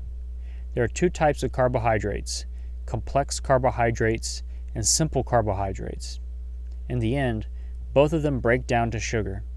Although sugar is a necessary component for our energy system, for our bodies to function. The amount and the timing at which it is released into your system is critical to a lot of our body's functions. Complex carbohydrates are things like fruits and vegetables. They are called complex because the body has to break them down to turn them into sugar. As the sugar is released for the body to use, it is released at a slower rate, therefore producing a more even energy flow and one that is sustained for longer periods of time. Simple carbohydrates are things like sugar and sugar-based products. They are called simple because they are more simply broken down. Thus, they are quickly released into the bloodstream, resulting in a spike in energy and radical shifts in mood. The challenge is that when this happens, it triggers the pancreas to release adrenaline to bring the blood sugar back down to an acceptable level. This results in a crash in energy and a storing of fat. Sugar is one of the most damaging substances that we consume in mass. It is not a quick process, sometimes taking years and years to finally take its toll on the body. Excessive sugar and carbohydrates wreak havoc on almost every part of the human body. Direct your imagination. One of the oldest personal development fundamentals is the concept that as you think, so you are, meaning that your consistent thoughts will produce the situations, circumstances, feelings, and physical being and surrounding in your life. You would be hard-pressed to disprove this concept, as it is as old as humanity itself, and your own life has countless evidence of its validity. Having said this, it makes perfect sense to utilize this process to get the best from yourself and from your efforts to get the results that you desire. Your imagination is the most powerful tool that you have to create the future that you desire, so use it in a creative way every day. See yourself in the best shape of your life, feeling great and rejoicing in gratitude for all that you have accomplished. Even if it is just for the moment, you will feel better and you will be training your brain to go to that place. Do this often enough, and it will become part of your permanent thought process, and the rest, as they say, will be history. In short, plan your success in your imagination, and your imagination will make it so. Exercise. When most people hear the word exercise, it brings up images of laboring at a gym, running or aerobics, and other things of this nature. Almost all of us have tried our hand at one or all of these activities, and most of us didn't have a great experience in terms of consistent results. Let's face it, if exercising was easy, we'd all be fit and in shape. The challenge is that it is time-consuming, inconvenient, and quite frankly, hard to do, and even harder to do consistently. The real fact is that the amount of exercise that is really needed to get results and sustain a healthy life is far less than you may think, especially if you are getting the right nutrition to your cells. Think about this. Imagine a caveman going to the gym or working out with weights or even jogging miles a day. Common sense would tell you that it just didn't happen. Although it is true that they had much more active lives than we do today, they didn't always overdo it, and they were healthy and fit.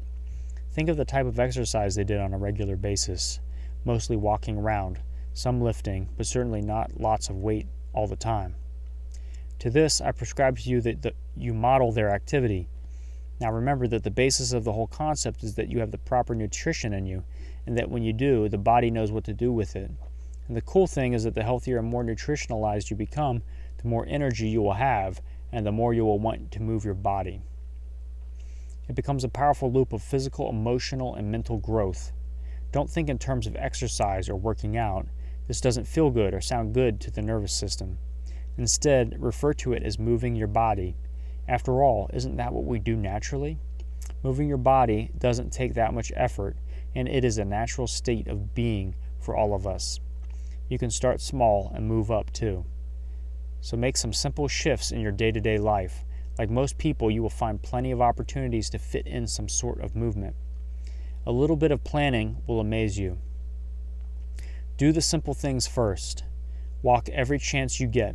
You will be amazed at the energy that you will get by just taking a 15-minute stroll around the block. Throw some headphones on and walk the dog or take the kids to the park. Just walk. If you don't walk at all in your daily life, then the first day may be difficult, but the second will be better, and so on and so on. Take the stairs any chance you get. Walk to lunch, walk to the store, etc. Dance every chance you get. That's right, dance. You don't have to go to a nightclub, just dance. Put on a song that you like and shake that thing.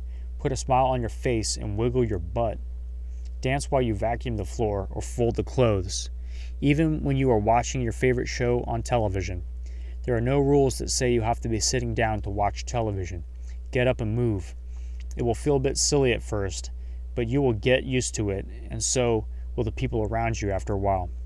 They may even join in. If you are self-conscious about it, then do it behind closed doors, but just do it. Find a happy place and shake what mama gave you. Breathe. As simple and basic as it may sound, just breathe. Take some time to take some deep, cleansing breaths. Using your diaphragm, breathe deep into your stomach, filling your lungs from the bottom up. Oxygen is the number one component to life itself. You can go a month without food and days without water, but you can only go minutes without air. The way most people breathe is shallow, upper chest breathing, and they are cheating themselves of 1/3 to half of the oxygen capacity of their lungs. Said differently, they are missing out on 1/3 to half of the most important thing that our body needs to survive.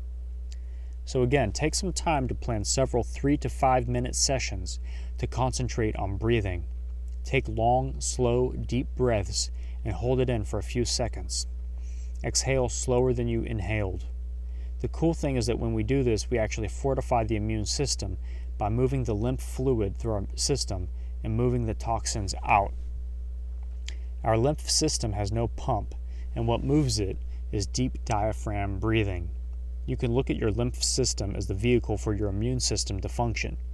Lack of breathing will cause the lymph fluid to become more stationary, thus allowing the buildup of toxins and waste, creating a breeding ground for viruses and bacteria, and promoting disease. You can now start to understand why when people in hospitals who are bedridden can become even sicker because they aren't moving and breathing. Laugh! As funny as it may sound, ha ha, laughter can be the best medicine. Remember when I told you that when my mother was in the hospital room, I got the VCR tapes and played comedy films for her? I got the idea from a book that I had read by a Dr. Norman Cousins. He cured himself of cancer through laughter. At the time, I didn't fully understand what was really going on, so I just did it. The reality is that when we laugh, we stimulate several things to take place in our bodies, not the least of which is the fact that when you laugh, it forces you to take deep breaths. The increased oxygen gives our cells what they need, and the movement of the lymph eliminates the toxins, which are the disease. Also, in order for you to laugh, you have to shift your focus from something that is potentially not so good to something that is. Laughing also causes your brain to release chemicals that makes you feel better. The more you laugh, the better you feel, and the healthier you get. You could start by just smiling, and then search your memory for things that you laughed about in the past. There are plenty of them, so just choose one or two to focus on. Just like anything, it may take some practice, and you will start slow, but as you work at it, you will get better and better at laughing for no reason at all. Appreciate you. Lastly, take some time to appreciate the one person that needs it and deserves it the most from you. Most of us go through life concerned and worried about what others think of us so much that we fail to realize that we are not taking the time to think the best of ourselves. We have allowed what others have said about us, and even what we have said about ourselves, to make us feel less about ourselves. The thing is that you are all that you have, and you are the best thing for you. Yes, we all have faults and shortcomings, but this is what makes us uniquely human. Take some time each day to look yourself in the eye, in the mirror, and say, I love you. or I appreciate you, etc. Again, this will become part of your thinking process as you practice it. So plan it out and do it. Your soul will thank you. One last thought. For the past 2 decades, I've worn the title of Peak Performance Specialist. I'm honored that I've been a part of coaching and mentoring others in their journey. At the risk of sounding arrogant, I believe this background and all of the experiences that have presented themselves to me, I'm uniquely qualified to give you this last bit of coaching. Do it now. There's a little-known law of the universe called the law of diminishing intent. The law states that the longer one waits to take action on a given task, the least likely they will ever even get started. With the best of intentions, we have all promised ourselves and others that we were going to do something that we wanted and even needed to do because it was either convenient, difficult, or just uncomfortable. We put that task off until later. Sometimes even just a few minutes or hours. In the moment we feel like we will do it and that nothing will keep us from our mission, but it always seems that something does. The fact of the matter is that the instant that we said that we will do it later in our minds, we imagine it being done, thus relieving the tension in our body and mind.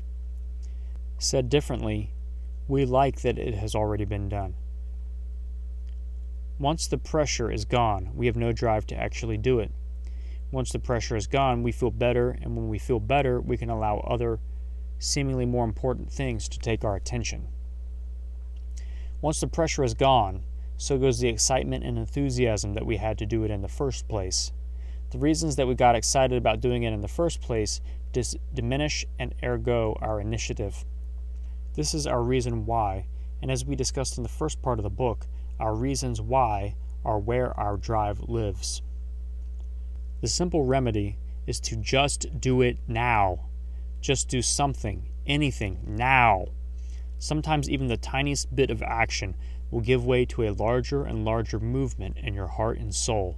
This will stimulate your nervous system to be and do more. You will feel that you have moved closer to your goal, and you will be programming yourself to do more. This simple adjustment will also have a global effect on your life, meaning that you may even become more productive in other areas of your life. And in this case, because you will be creating more energy and better feelings, you will have more time and feel more like doing more. Never mind the masses. Sometimes the well-meaning words of those that we love can deal some pretty devastating blows to our egos and our self-esteem. Be careful not to let their judgment or perceived judgment derail your action plan. Just because it is not for them at this time, and just because they don't have the same urgency that you do, does not mean that they will support you in your intentions. As a matter of fact, sometimes others will say things to you to discourage you because they feel like they are protecting you from getting hurt by the disappointment if you fail.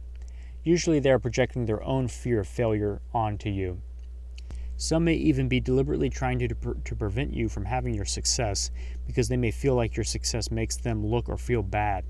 If you are happy and they aren't, then they may have to do something about it. The old saying is that the easiest way to have the tallest building in town is to tear everyone else's down. This may not be a conscious thing, and they may not even know the real reason they are doing it, but the fact remains that they are not that wealth of support that they themselves would want if they were to attempt to do something out of the ordinary.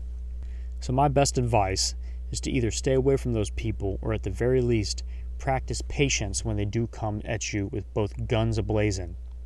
First, take stock of as many people that you can think of that are in your life, people that you regularly interact with. Make a list and put it to paper or computer. I prefer paper because it is there for you to see without much search. As you think of those people, prepare yourself mentally for what they may say, and see yourself either laughing it off or at the very least giving it no energy. The more you do that, the more you will be influencing them to stop. If they see that they aren't getting to you, then they will either stop or join in with you and support you. A little bit of emotional interaction. Pre-planning will take you a long way. Tracking your success. At all times, remember that success in anything is only built on success. What that means is that when we acknowledge our attempts and our learnings and the steps that we take, our entire nervous system becomes sensitized to do more and more often. People tend to only notice the large changes in their lives when it is, in fact, the small changes are what make the large changes possible. If you look at a child growing day by day, it is hard to see that actual changes.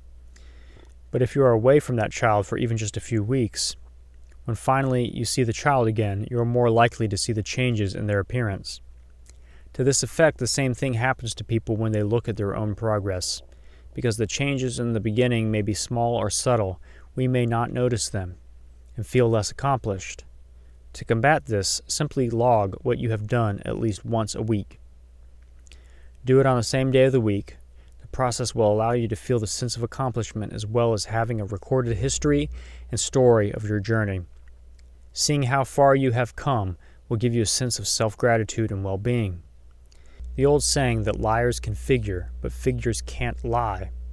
Each and every day now matter what you have done. It is of the utmost importance that you celebrate your accomplishments. No matter what, celebrate. Use the following chart to log your progress every day. Tracking your progress chart, weight and measurements of waist, hips, chest, and arms for 12 weeks. Tracking your progress sheet, energy level. On a scale from 1 to 10, 1 being poor and 10 magnificent, where would you rate your energy? For 12 weeks, sleep, awake, morning, midday, evening.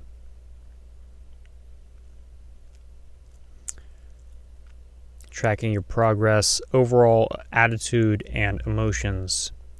On a scale of 1 to 10, 1 being poor and 10 magnificent, where would you rate your attitude and emotional states over 12 weeks in the areas of sleep, or throughout the day, sleep, awake, morning, midday, evening. Lastly, as I said or implied no fewer than a dozen times throughout this book, be kinder to yourself. You are all that you have, and you deserve to be treated like a king or queen. It all has to start with you, and you have the power to do anything that you desire to do. Practice random acts of self-kindness. Pat yourself on the back without provocation. Go to the mirror and smile at yourself and give you a thumbs up. Just stop and appreciate all that you have done up until now and what you will do in the future. Practicing these simple things will build confidence and pride and self-love, and we can all use a lot more of that. My deepest wish for you is that you will take what you have learned there and put it into action so that you start to live the life that you so richly deserve. You owe it to yourself and the ones that you love to see how you function at your absolute optimum. I know that as you do, you will become a shining example for all to see. My humble request to you is that you become one whom influences the world to get the best out of themselves so that we may all relish in the spoils. Thank you for the honor of being your guide. Remember that fortune favors the bold, and life is exactly what you dare to make it. So boldly dare to make your life magnificent. God bless. About Joseph McClendon III. Joseph McClendon III is the founder of the Pro Sequences Research Group, a leading peak performance coaching organization that works with leaders in the political, entertainment, and business communities internationally. As an instructor at the University of California, UCLA, Mr. McClendon, also known as Coach, taught re-engineering, leadership, management, and advanced communication courses for the Engineering and Management Extension Program. Joseph holds several certifications in the neurosciences and has become an expert in assisting others in overcoming fears, phobias, and emotional challenges. He also serves as the senior head trainer and instructor at Robbins Research's highly acclaimed Master University, attended by business entrepreneurs and CEOs from 46 nations. The faculty includes General Norman Schwarzkopf, financial genius Peter Lynch, and marketing master Jay Abraham. Known for his unique brand of leadership, presentation style, humor, and passion for living, Coach impacts by example. His ability to inspire others to take action and achieve greater results is a direct result of living by the principles that he espouses. Having performed hundreds of workshops, coaching sessions, seminars, and training programs, one-on-one therapeutic intervention, Mr. McClendon is one of the most sought-after ultimate performance coaches in the business. His remarkable ability to go straight to the core of the challenge and effect rapid change makes him a unique commodity as a turnaround specialist and success coach. Joseph brings to the table years of practical experience and technique, well-versed in presenting new materials, as well as his own brand of entertaining delivery. Joseph prides himself on holding himself to the same high standards that his company so elegantly is known for. He believes in getting the job done effectively, lovingly, and tailored to each individual's needs. Mr. McClendon has authored 2 best-selling books with world-famous peak performance coach Anthony Robbins. He has also founded 5 companies, all in the realm of personal development and personal growth, as the senior head trainer for the Robbins Research International, and has worked side by side with Anthony Robbins for over 2 decades. Joseph trains other trainers and coaches to serve and assist others in getting the best out of themselves and their lives. Entering the 12th semester as an instructor at the University of Southern California, Los Angeles, UCLA, Joseph teaches leadership and communication to the engineering and management department of the college. On his 19th birthday, Joseph McClendon III was given a powerful gift, a timeless gift of manifestation that carried with it the promise of prosperity and fulfillment. The cost of the secret to him was to first master it and then share it. He first used it to change from being hopeless and homeless, living in a cardboard box, into an abundant life. Since then, he has shared this gift with thousands around the world to bring health, wealth, and happiness into their lives. Now it's your turn to make your own fate. I humbly offer you my experiences and these incredible secrets in a fun, simple, and magical way. My sincere wish for you is that you take this gift and boldly step into the life you desire and deserve.